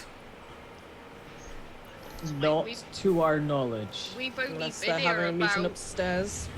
We've only been here about. We've been here an hour, about 45 minutes, an hour, maybe. Like, your man there took him upstairs, so. She looks at the lion. You never said. My apologies, my lady. Well, I am. Ruby looks at the lion like, sorry, I didn't mean to snitch. He's like, oh, why? I'm just an NPC. I was like, hi! Invisible off the wall from the top at this rate. Is Harry here to take place of the first eagle? I do He not said. believe so, no. I thought as much. Is...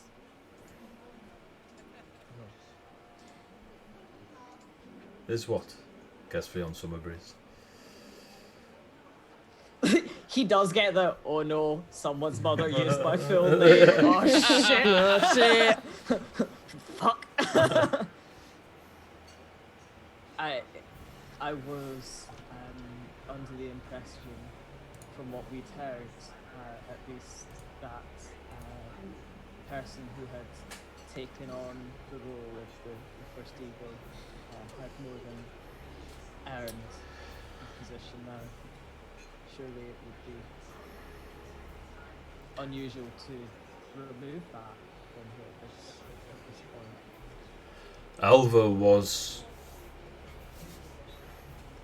Elva was not ready to take first eagle. And I feel for the girl. Harry's father was to take first eagle, but his injury did not allow, and therefore Harry should have taken first eagle. But unfortunately, Harry was not around, and Elva stepped into his place.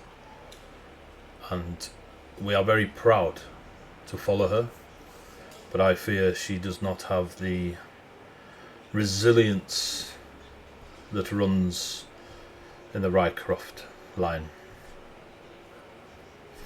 With the utmost respect, my lady, I do not believe Ari is fit to be first eagle himself.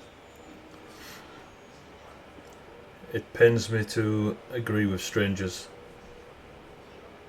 I merely was curious of his notions for being here. My son, and her straight back slumps,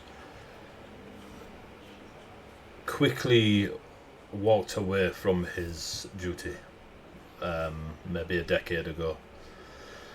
I can only assume you know this, being friends of his. He has mentioned. Put some things together, yes. Though we are not privy to the finer details, and neither have we We've been away for a while. asked.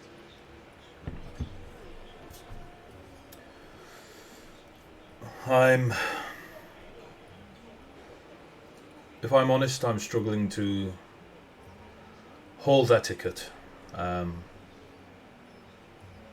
I fear Harry's return will cause a bit of a kerfuffle when Sebastian comes home, his father. Well, you can be as etiquette free with us as you like, in the state of us. Somebody's like, Ruby looks back at him So- like, don't fool yourself, Cass. Look at yourself. Olander scans an eye over you lot and then at Ruby and is like, Mm. it was a rough paper round, okay? Jesus. please, please keep Harry away from his father. There is We bad blood. Should we look for him to depart now? Which areas should we avoid?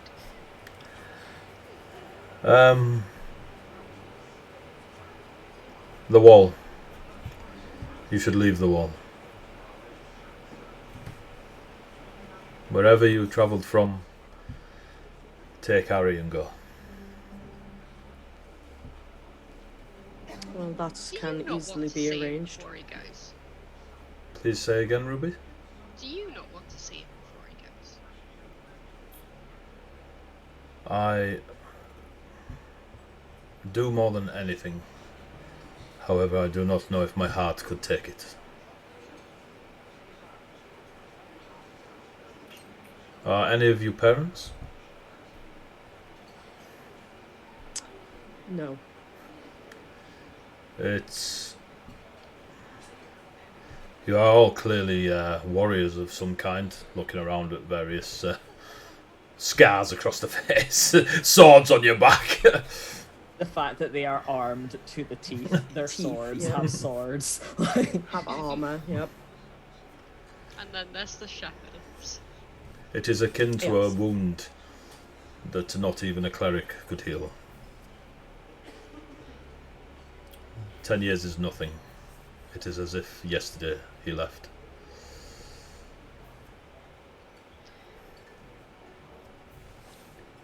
You- Ruby looks at her head cocked to one side and says, "Since you've asked us to leave anyway, we can't get any more kicked out than kicked out." This brings a head round like Sake. I think if he could It's bear to gravy see Stefan, time. he could bear to see him. Say that bit again. If he could bear to see Stefan, you could bear to see him. When did he see Stefan? Not that long ago. Yeah, Ruby looks to the others like, about a week's travel ago. we came through one of the teleport what's it, but then we had to walk a couple of days from that, so some days, less than a week. Stefan is ill. We We know are it. aware of Stefan's situation. I did not know he'd seen Ari, and I only spoke to Stefan yesterday.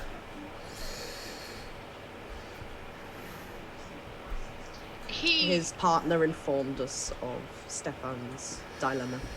Stefan was inviting Ari to the wedding. There is a... She sort of gulps, as if swallowing a stone. Ari missed the wedding. We know. We know. Yeah, we know. Well, I have things I need to do. Your If... time is finite though, so don't do something you'll regret. Or not do something and regret it more. I will think on your words. Lilian, please prepare. I am leaving on an errand. You don't need to insight check. You don't believe her. Yeah. Just as she seems to be moving, my lady, just going back to what my brother just said, I must make you aware that where we are going next may be our final destination. So I reiterate what he said. How so? We are planning to move against Ulrich. And She- Ulrich is a powerful foe. She sits back down. When you say move against Ulrich, you wish to kill him? Yes.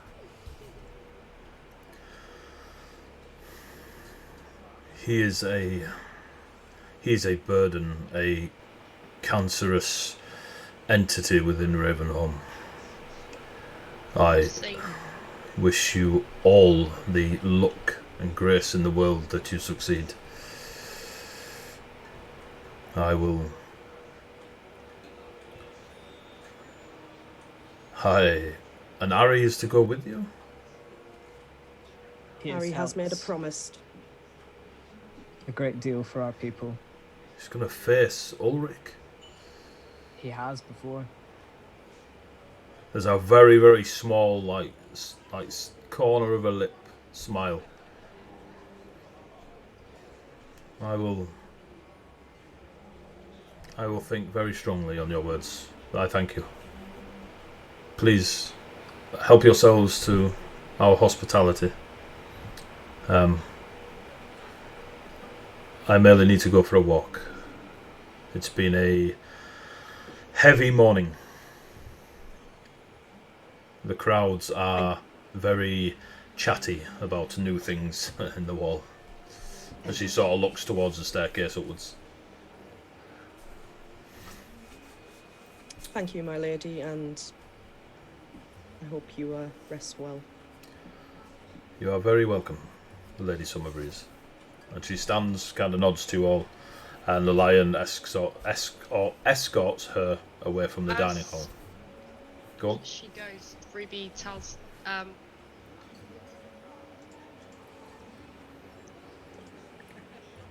Both of your sons came out very kind. I'm very glad to have met both of them. She just nods with a broad smile, turns and walks away. As soon as she walks away, is Lionel in the area, or is he? No, he's escorting her away. Yeah. Okay. Did you say there was other people? There are other people at Yeah. other smaller tables and such. I was gonna say I just want to grab someone's attention and ask them which way to to the grandfather chambers, just so I can grab Ari and be like, yeah, we better leave just in case. Anyone you ask looks at you a little bit strange, but noticed you were sitting with the lady of the house, and they just point up the staircase that Ari went. You can't miss it. It's their chambers. There's not much else. I'm just gonna to the rest of them. I'm going to retrieve Ari, because if what his mother has just said about his father and him being on bad terms, perhaps it is best that we do move along. So We'll I be will ready go to and go. retrieve him. Sandra, you go upstairs. You go upstairs. It's coming up to the end of the hour now, just so you're aware as well, Ari. In front of you is a clear hallway, 2 doors on the right, one on the left, and one at the far end with a brass eagle on it. Give me a perception check, Ari. Oh no. Thanks, I was like, sorry. yeah, put the tea down. Bring the tea back. No, tea. 18 Great. plus 6 is 24. Cool, you hear footsteps out in the corridor. He is very much like he does not want to be kind of caught here. He's gonna try and hide himself in the chamber somewhere. Give me a stealth check. Scooch under the bed.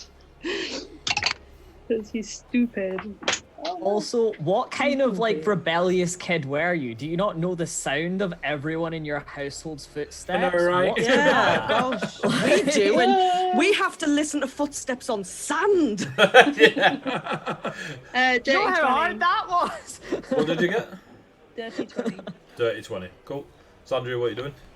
Which door? What were the two options? The door. Two on the right, one on the left, one at the far end facing you.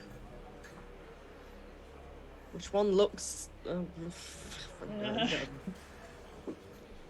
one at the far end's the only one with a brass golden eagle motif on it. The other three do not. And in that case, I will go for that one. Cool.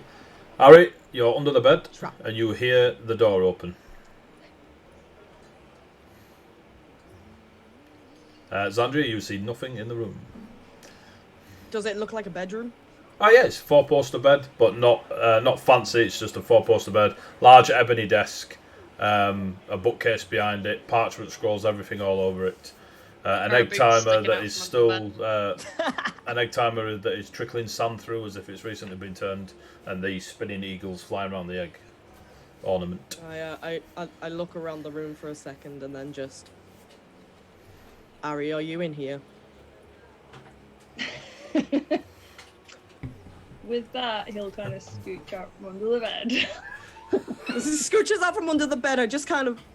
What are you doing? Why are you hiding under the bed like a child about to be scolded? Then she remembers why she was going there. Yeah, no, just... Never mind, I think I understand why. It's about time we hightail it out here. I think your father might be on his way back. Okay. How do you know this? Well, I've had a lovely conversation with your mother. And she says you're not on good terms. And whilst I would absolutely love to see you getting thrashed by your father like a naughty little boy, I don't think that's the right time for this, so maybe we should leave.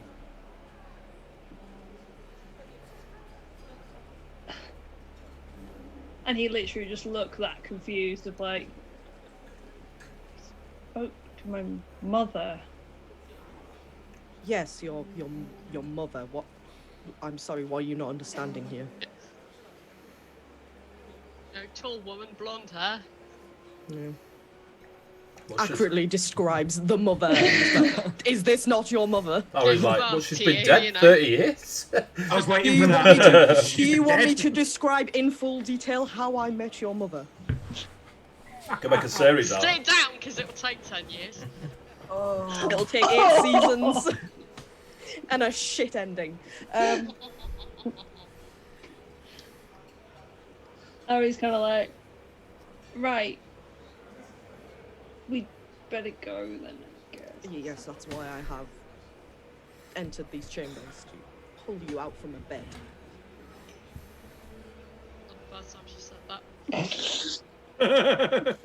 You are absolutely correct. It is definitely not the first time Xandria has pulled someone from their bed. It's normally Kess by his ankles, and it's normally a form of trickery. No, I can just imagine her walking into Ari, who is dishabille, shall we say, with somebody else, and just being like, you, up, you, don't care, let's go.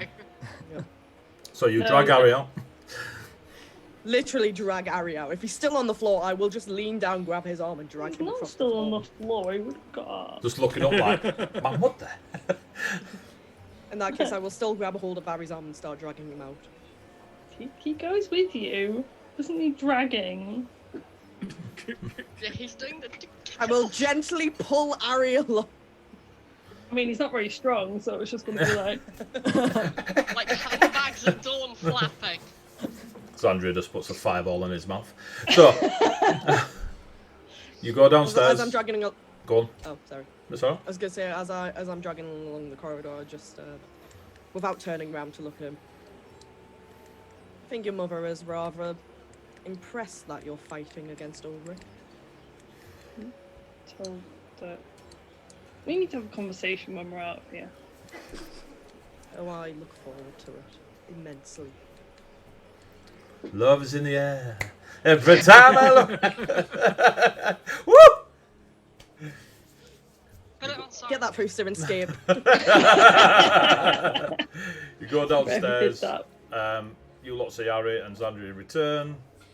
You have your little feasty table. What's the plan? We're leaving. Shove a bread roll in our pocket suddenly. Yeah, Shove it's some like, good food in the pockets. You. genuinely, there's like 3 Cheese it. empty bottles in Literally, front. like, out of a From bag of Sapphire. holding comes like a stack of Tupperware, and it's like, quick lads, pack it all up. Is the first eagle like bit sort of obviously in a separate bit to the Rycroft bit essentially? It's So- so basically at the top of this. So all the families live in this central area, and the eagle herself, the first eagle and the second eagle, all have quarters up top, like penthouse suites looking over the beyond the wall, as it were. So all you got to do is go upstairs, but up the main spiral that takes you Yeah, up. but like coming out of the Rycroft bit. Yeah, basically, and then into kinda going up. exactly that. Okay. Cool. Ari's kind of like, I do want to try and speak to Elba if we can, Well, but I've we got should no probably- clue what happened.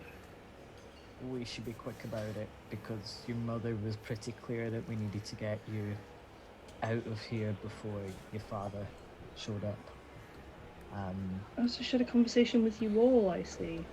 Right. Oh, She yeah. sat down to lunch with Oh yeah, us. we had tea. It was, yeah, it was a thing. It was awkward, but she's very pretty.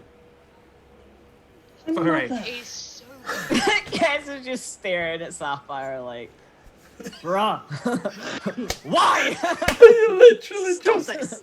your mum. You fucking. Oh, the problem is now I'm going back to Ari's mom. It's not. No. your cousin. So, what you doing? Oh, Leaving. Ronnie wants to go upstairs.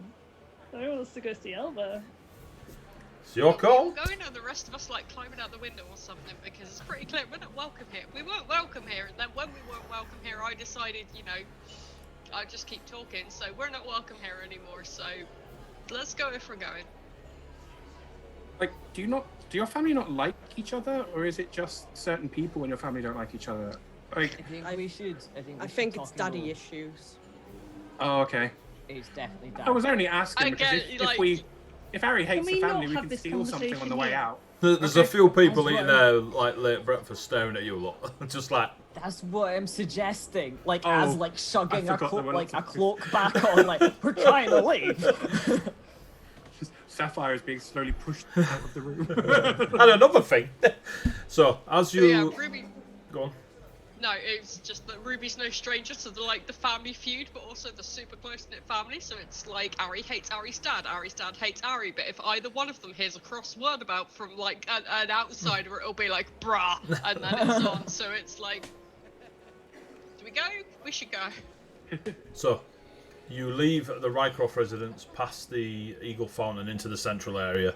There is the archway back over the bridge to leave the Eagle residence where all the families are, or there are other families within the residence, or Ari knows the way to take the central stairway that will lead you up to where the Eagles take roost to look out over the battlefield, etc.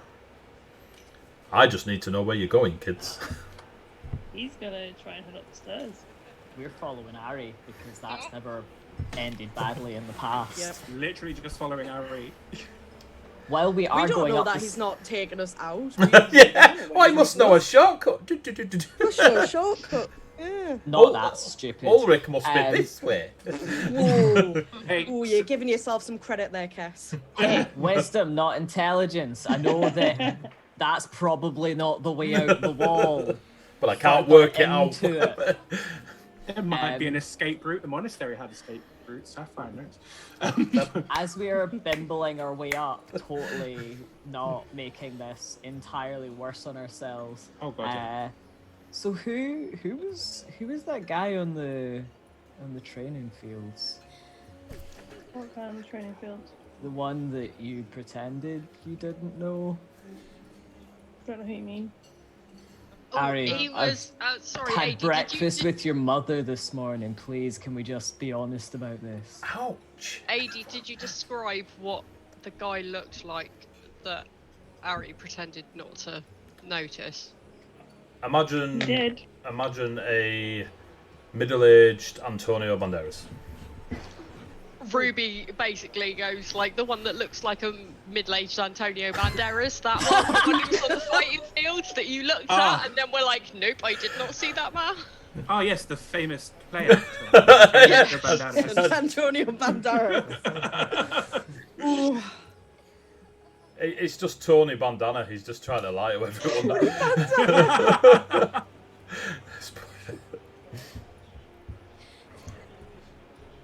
So Okay, so sometimes you want me to be subtle, sometimes you want to not be subtle. Like, Ari, let's just get it out in the open, okay? We followed you to your family's home. Just talk to us while we're going. Came here to speak with Elba. you're avoiding the question. That's what I came here for. I didn't come here for anything else. We came all this way to where your mother lives, and you're not even gonna speak to your mother. Nope. I should drag you back there by your ears. He's still going up the stairs. Yep, to the that's first cool. eagle. They're still going up walk the and talk. Yeah, yeah, we're following you. As you are walking and talking, perfectly calm and no sensitive subjects, the guards are obviously quite relaxed because of where they are. They're like, well, not what's happening here. It's all on the outside. Then they see Harry, and whether they recognise him or not, they react and bang straight up, like spears, everything, like sir, as you go pottering past. You get to the central staircase, and it is just a column. There's no railing on it, and there's just stairs that go up this column. The column itself has been made just out of normal granite or stone from the mountains to the north. It is not part of the ivory structure, and it goes straight up. Staircase bars around it. You see the ceiling, and it goes up beyond.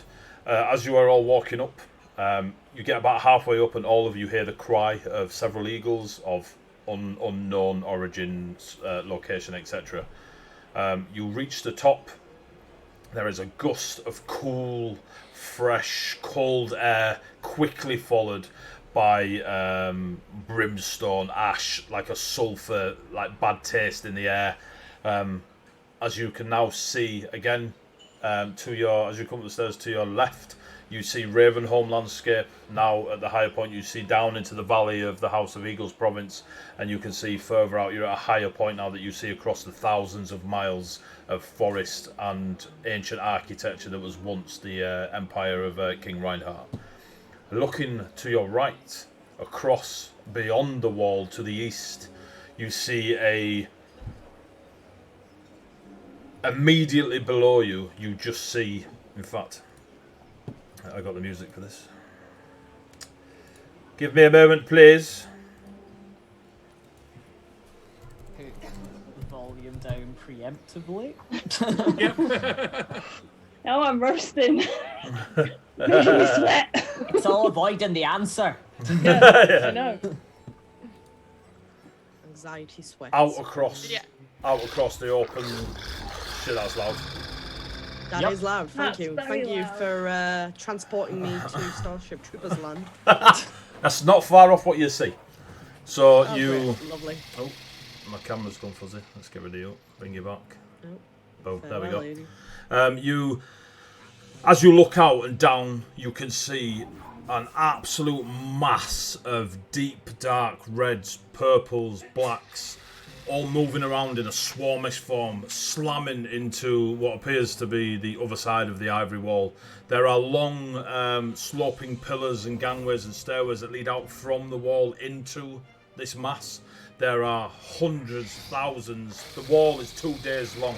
You look across its northern side and its southern side, and you can see just a wave and wave of these. Like I say, you cannot see the details of these fiends that are beneath you, slamming in, and the amount of what you can only assume are warriors of the wall themselves defending and firing back. There is magic getting thrown out. You do not see a fireball come from the humans. You only see cones of ice, blizzard storms, powers of arcane force being thrown into them. Coming back from the fiends, you see poisons, gases, venoms, all manner of evocation, fire magic and such, slamming into each other. It's a surreal scene to be so far from it and yet know that it's just down there. If you just leapt within a couple of 100 feet in a bit of a skydive, you'd be in a mass of demons and fiends. You all notice that Sapphire is... You can't remember the last time he breathed.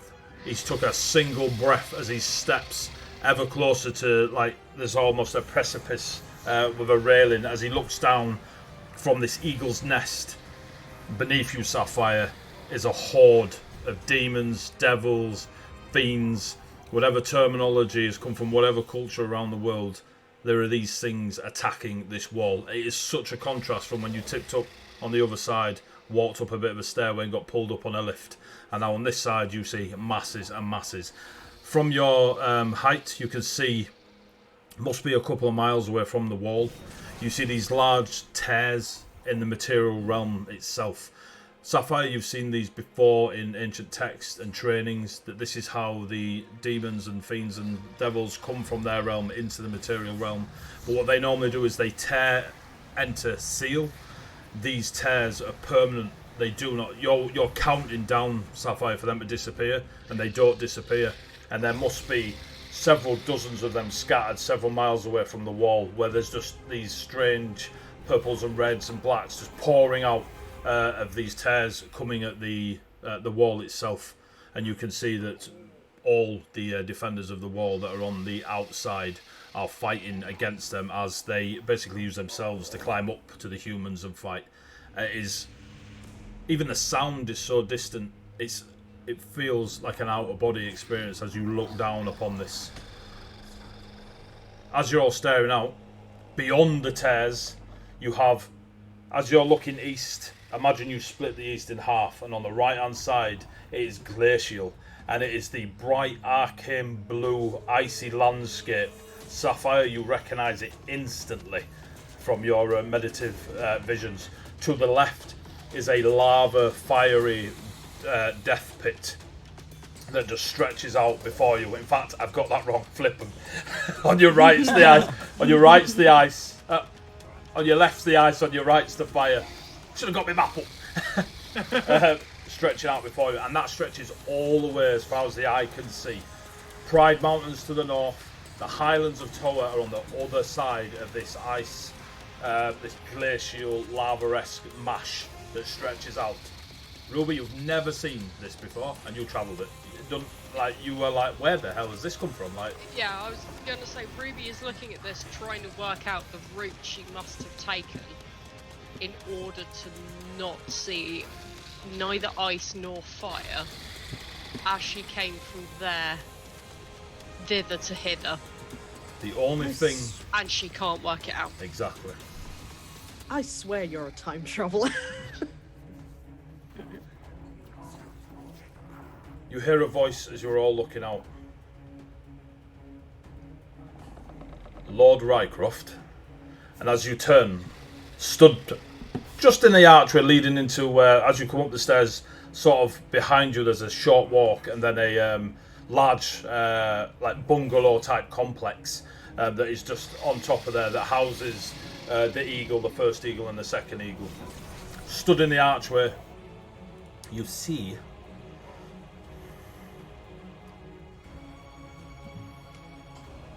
to you, Ari, you see Iona Lacusta, the eagle.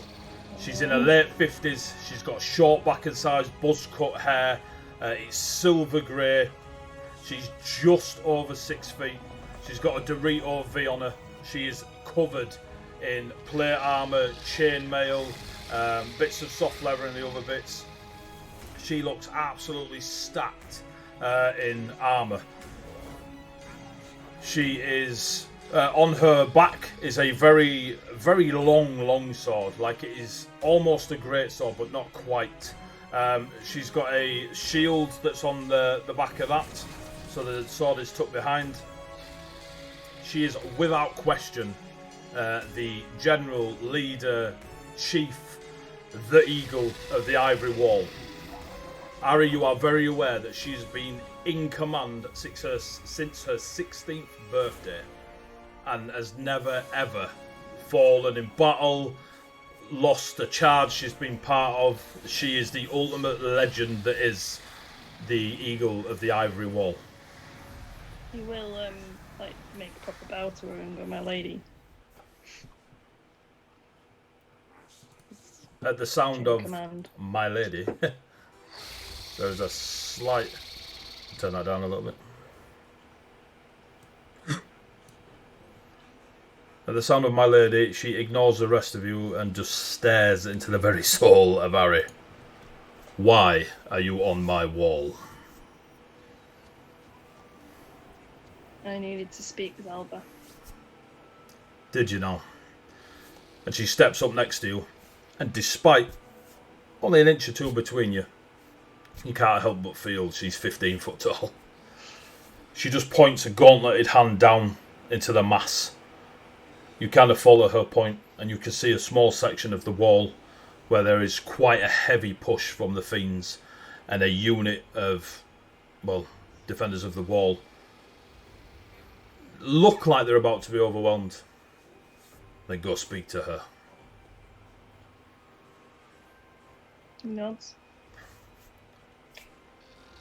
And she pushes you off the wall. Give me a dexterity check. Save. Dexterity save. That He is just watches brilliant. this lady pushes Harry off the wall, and part of me is like, bitch just pushed him off the wall. And part of me's like, man, she Bitch just just pushed pushed him him off off the the wall. I wish it wall. was me. 23. 23. Fucking swoon. As you sort of, politely like, yeah, all right, and you feel that shove, you go forwards, and for a brief second, there's nothing beneath your feet. You are mid-air, and it's the closest thing you've come to actually flying, apart from when you corkscrew parkoured the demon to death. But Iona keeps her arm out. Just keeps it out when she pointed to Thingy after she's pushed you. And as you fall, you reach, you grab her hand, and you sort of use her own momentum as she's bringing her arm back, and you swing yourself back to the side of Iona. That was a nice trick. Dick, move! Sapphire literally shouts. Ruby hasn't even noticed. She's still trying to work out the scenery. Yeah. How the fuck? Harry, you're in the way, mate. Stop falling off the wall. Don't know, I was kind of into it. 2 seconds. Yeah, where are you? Good thing you're good at parkour. Good thing I rolled okay. Is that what you say to Sapphire? It's a good thing I've got good dice. So as you say, nice trick. Is Harry hiding fear or genuinely cocky? No, he's hiding fear. He just got punted off the wall. Kess was joking earlier when he said that he thought that might happen, but now he's just like... Is Cass thinking oh He shit, I'm also Faye, I knows- shouldn't say things in case they happen. No, he also knows the chain of command as well. He knows she's in charge, and he knows that if she tells him to get off the wall, he really should goddamn get off the wall. She steps close to you after your, wonderful statement of nice trick. Just leans real close. You can feel her breath on your face. All eagles fly. And she hands you a very small pendant that's just a set of wings. Now fly. And she looks off the wall again.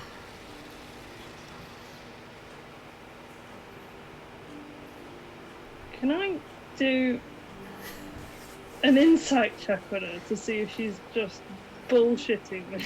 Go for it. You do That's what? chain of command, though.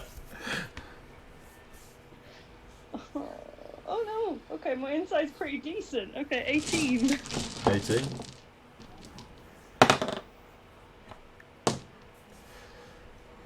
She looks legit. Or feels legit. She wants you to jump off the wall and fly like an eagle. She definitely wants you to jump off the wall, that's for sure.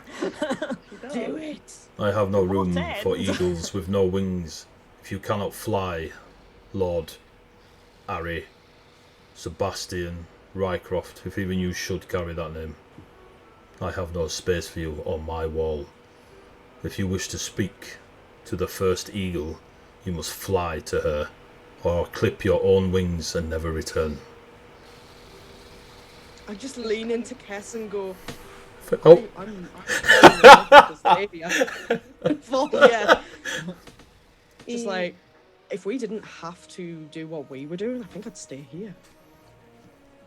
He kind of stares back at her and just kind of takes a step, just steps, as though there's something in front of him and there isn't. Cool. So he's falling. woof! You see Harry fall off the wall. Well, I'd say fall. You see him deliberately step off the wall. Iona just stands there, straightens up, puts her hands behind her back, and looks down. Do you lot do anything? Yeah, no, Kess Look at him. rush to the side to try and work out how he can slow his friend's fall so he doesn't become like pavement meat. Do you have any magics to do so? Nope. Cool. Then Gesfield looks over and goes, "Pavement meat." Pavement meat. I'm literally looking over the edge, just like, Remember when we had a rope? How far down was it? remember when we had a... It's all right. Where Harry lands, there's a new adventure waiting. How far down is it? About 150 feet, maybe a bit more. Top of the wall, man. Even with my slow fall, that's not something. It's gonna work. Yeah. I was gonna- I basically have feather fall. It's not enough really. This monk feather fall. Yeah, he's just staring over the edge, I guess. Just like mortified that you're. One of his hands is on the Naginata at his back. Having noticed If the sort Ari of like, doesn't fly, he's turning around and attacking. having noticed the change in vibe, Ruby turns around, sort of like, "Where's Harry?" I just jumped look at off the Ruby wall, and I Ruby. just grab a hold of her shoulder and I just gently lean her see over that? the You see edge. that dot? You see that dot down there? That's Ari. Harry, as you are plummeting towards what can only be described as the end,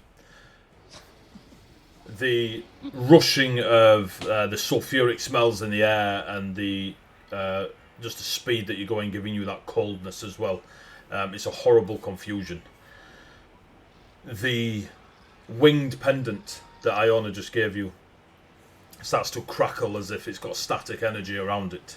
And you grip it tightly. And you just hear a simple question in your mind. Do you wish to fly? Yes. Good. It's all good. Give me a charisma saving throw. Oh dear lord. We do have rerolls. Just in case. 17. 17? Mm-hmm. The static energy reaches from the pendant and goes all around your arm and your entire body. And then even though you're skydiving, you can't feel, but you got a bit of a shake on. Not a twerk, a shake. And you're going down. And the next thing you know, as you approach the demons beneath you, and you can see Elva stood there. But there's something unrecognisable about her. You know it's her. You've just had a conversation. You know it's her, but there's something so off and different about her. Surrounded by heavy armoured eagle-wearing warriors of the wall. Completely overwhelmed by all these fiends and demons and devils that are just slamming in claws, teeth, wings, spitting fire and acid. It's a horrific scene beneath you as you see some of those of the wall fall. Then something that confuses you. You can see her and you are not close. Even though you are falling, the science involved, but you can see her clearly. You scream out to Elva your fear of falling, your fear of her getting killed, but what comes out is a high-pitched eagle cry as you hit the winds and soar out over the top of these demons, polymorphed into an eagle. You spin back round, you lot see this, you spin back round, banking just on a natural reflex, and you can see now that Elva's forces around her are losing. And they are falling and falling to the demons and the fiends. And Elva will soon be overwhelmed and be the last one standing. What do you do?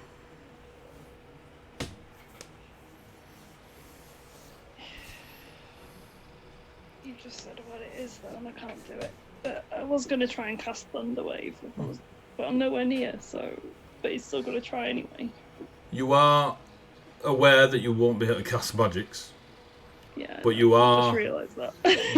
but you are aware that you are a fast-moving, flying eagle. He will move in and try and grab Elva and another that you can possibly try and carry, but mostly heading for Elva. Okay. Give me a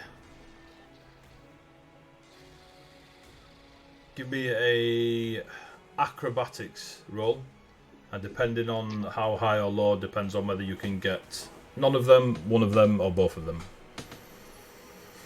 Acrobatics, I can roll a d4 as well, apparently. Hooray. And add it to my thing.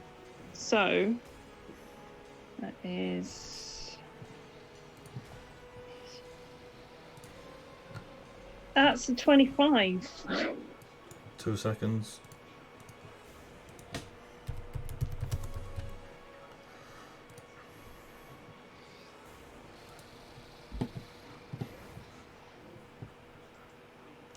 So what did you roll on the dice? I'll just put it away. I did it. Well, I can roll a d4 with it, and I rolled a 4 on that, and then it was a whatever minus 7 is. I don't. 18, I think I rolled. So you rolled. No, I rolled a 14 and a 4 on the d4.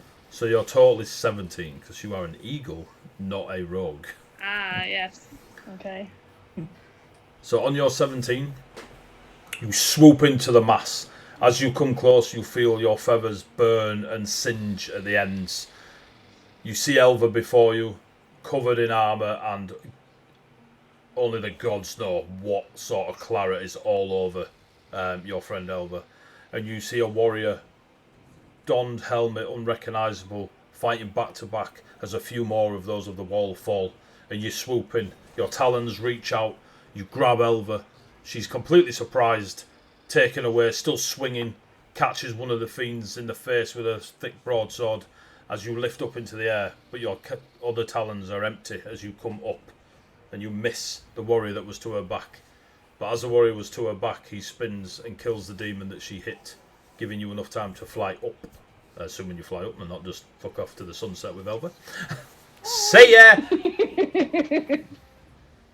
Moments later, whether you look or you don't, you hear the battle change beneath you that tells you the fiends won that particular encounter on that place of the wall. You now have Elva in your talons. Pretty heavy. She's got a fair amount of kit on her. There's a confusion, a roar. She screams, she cries, she's angry. She's swinging her sword in midair. She doesn't know what's going on, but she is aware that if she stabs the thing flying, it will drop her 100 feet. Where are you flying? Are you flying back or flying somewhere solo? Flying back to where he left. Cool. You lot see this eagle come up with a female that you recognise, but there is a big difference to when the last time you saw her. The eagle, that is Ari incarnate, puts Elva down with a crunch. She sort of stumbles, stands, rights herself. Ari, you just perch. You perch on there. Iona walks up to you, pats you, and just whispers in your ear, "All eagles fly." And then you find yourself forming back into your human form of Ari. She takes the pendant from you and she walks away. Thud thud. There's a heavy plate armour. And she disappears into the compound. You are left with Elva. Elva has very short hair on the right side of her head that sort of just swoops down here. On the left side, it is completely scarred, as if a many-taloned bird or demon raked across her head, almost scalping her. Her left eye is obliterated, as in the claw went through it. It's still there, but it's broken. There's not the piercing gaze as before. She's got a bit of a burn mark that goes down her neck. And it's a bit of a contrast. On the right side of her face is untouched, so you still see the Elva that you recognise from back in the day. But she's heavily wounded on that side, as in healed wounded. The armour is tucked up. You can only imagine there are other scars upon her from the many battles of the last few months as you've been away in the forest. She's stood there. Her broadsword is of a similar design to the eagle Iona's, in that it looks bigger than a normal sword. but Elva is able to wield it quite easily. She drops it on the floor, she lets go of her shield and drops to her knees. No tears, and just stares at you. Why? Why are you here? I'm here to talk to you. Stefan told me to come. Talk? What good is talk? We tried to talk. The war still happened. Ulrich's still slaying our people. Those things, and she spits on the floor, still attacking our wall. What good is talk? She's now stood. We want to take the fight to Ulrich. We want to try and It's gravy time. turn the tide. Looks back down at like the obvious people still kind of fighting but not really kind of fighting anymore, and just being like, Turn the tide? That's a tide. We've never been attacked like this in forever. We got Ulrich's back. What do we do about this, Harry? And she sort of like half drags you to the edge and is gesturing down. We don't lose these fights. We never lose these fights. And here we are getting pushed back on our own defences. These new ashen demons and multicoloured horned abominations. Your grandfather, he fell to them. And you're here to talk about Ulrich, an enemy we should have killed months ago. I was soft then. My heart would not allow me to murder somebody. But we should have, Harry. We should have murdered him, killed him, assassinated him. Ulrich is a child. We won't let the wall fall, but he's going to let Ravenholm fall.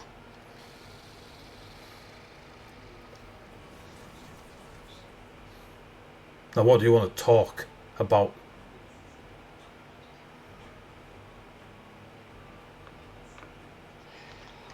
we kind of look at the situation and kind of go,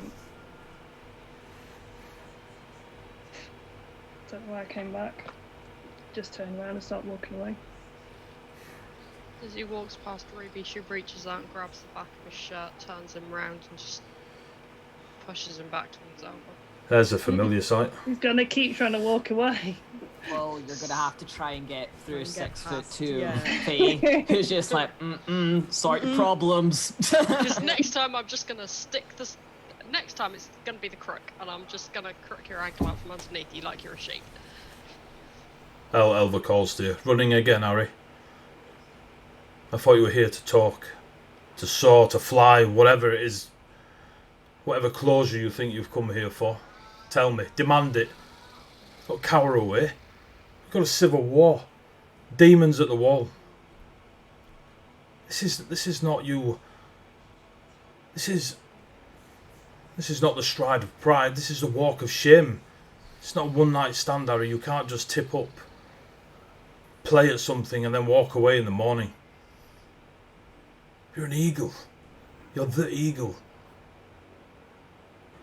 You should be stood here, telling me this. I can't fight Ulrich and the wall. I want nothing more to walk into Ravenholm and sink my sword into the heart of Ulrich.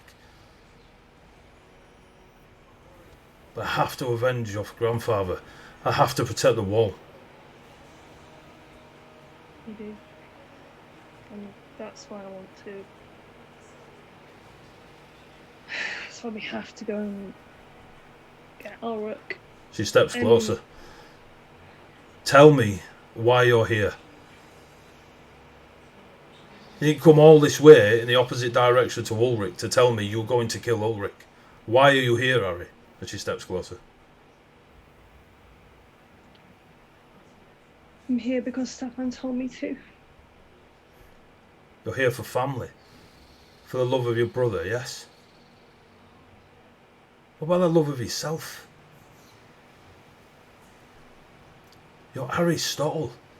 Lord Aristotle Sebastian Rycroft. Heir to the Rycroft throne, if that's what you want to call it. As she steps closer. You've been an eagle since birth. Nobody else flies from this wall like the Rycrofts do. That pendant would not have worked for me. Not Iona. Not Celestia. Only the grandfather that you've lost. The father that you nearly lost. Your brother is injured. But you still stand, Harry. And she steps. She's within 6 inches of you. So what are you going to do now? Are you going to... Oh, I'm going to go kill Ulrich. Or are you going to soar and descend upon Ulrich like an eagle hunting its prey? And sink that stupid rapier into his chest? You can't help but feel her broadsword to your flimsy finesse weapon is somewhat... She's now nose touching. Stop running.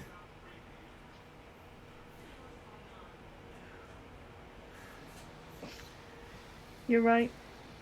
You're always right. And she kisses you. And doesn't stop. He'll pull away. Go fly, eagle. Go fly.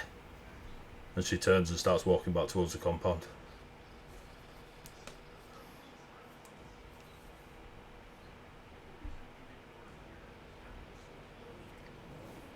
He looks at Zandria.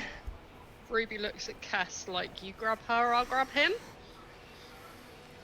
Cass is purposefully not looking at any of like plausible It's alright, because deniability. the minute that kiss started happening, out of respect, Zandria just looked out towards the vast plains of fuck. Vast plains of That's how I've written Love it. That's literally word for word. Literally the vast plains of fuck. He'll look at Zandria. And he'll just go, fuck it. Move in. And kind of go really close. And just be like, can I? And you walk. Do it, Harry. Do it. Do it! Do it! Execute Order 66!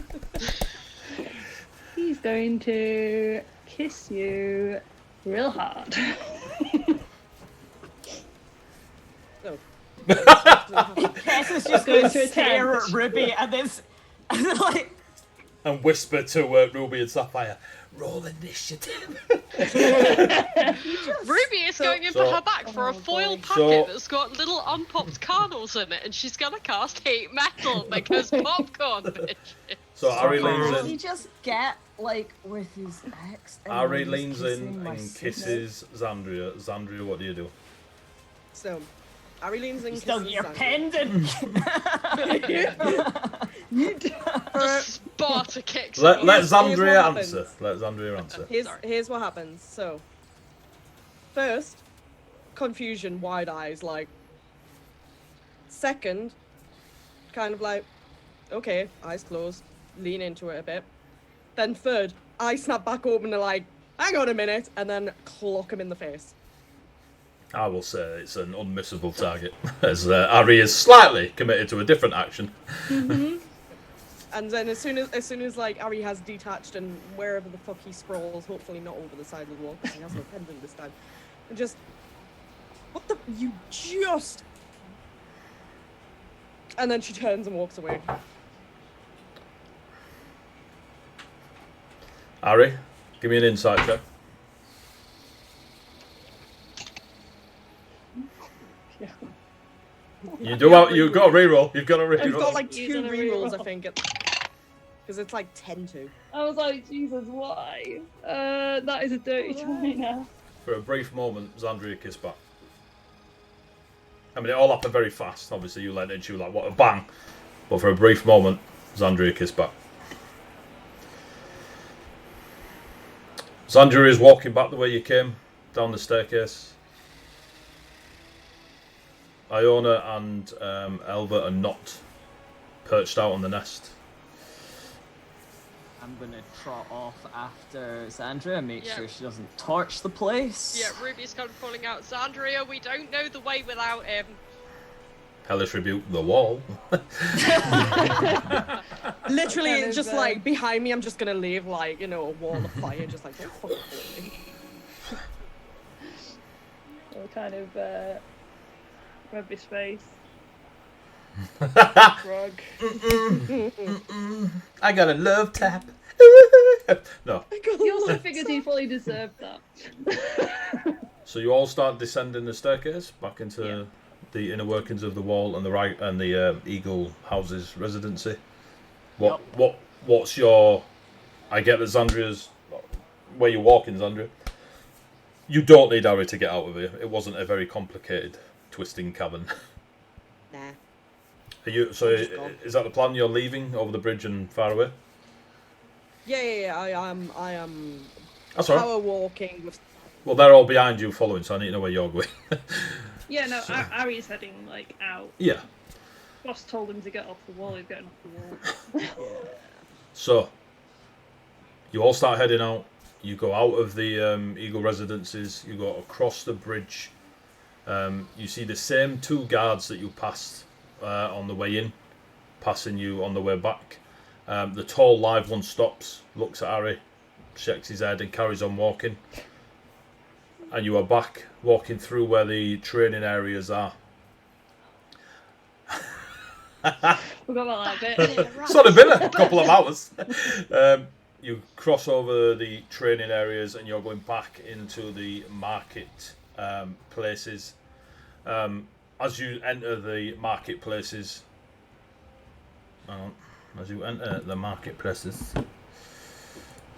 let's Take some pistachio man. sugar date.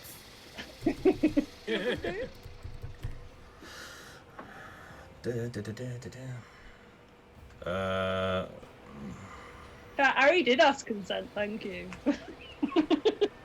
Actually, yeah, he did. Actually, He did. Yeah, he did. He did He's not a actually ask complete and consent. utter ass.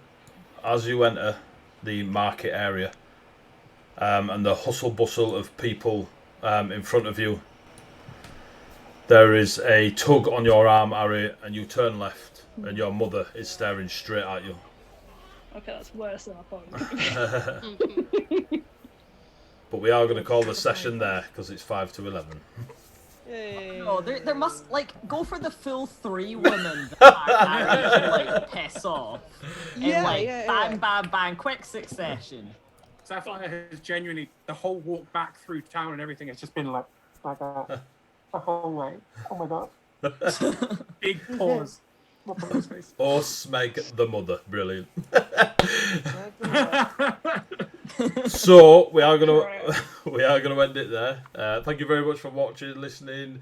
Whether you're watching it again on YouTube or on the VOD, it's always great. The community is ace. I love geeks and I love telling stories with my pals. So thank you very much for joining us on session 36. We're still at the Ivory Wall. Harry's dealing with some things. Kisses happened. It was cool. Thank you very much, Ruffworx. Thank you. Right, we're going to get off. We are going to raid Ashana because she is amazing. And even if you spend just 2 minutes watching what she's good at, I guarantee you'll be impressed. It's so cool. So take care of yourselves. Hopefully we'll all be out of lockdown and we can play around tables and such with our friends. So see you all again soon. What are we on Tuesday? There's Cyberpunk goodness on Thursday if you wish. And then some Pathfinder, another D&D going out throughout the week. So just keep an eye on us and you'll find stuff. Right. For now, players, say goodbye, players. Bye, Bye, players.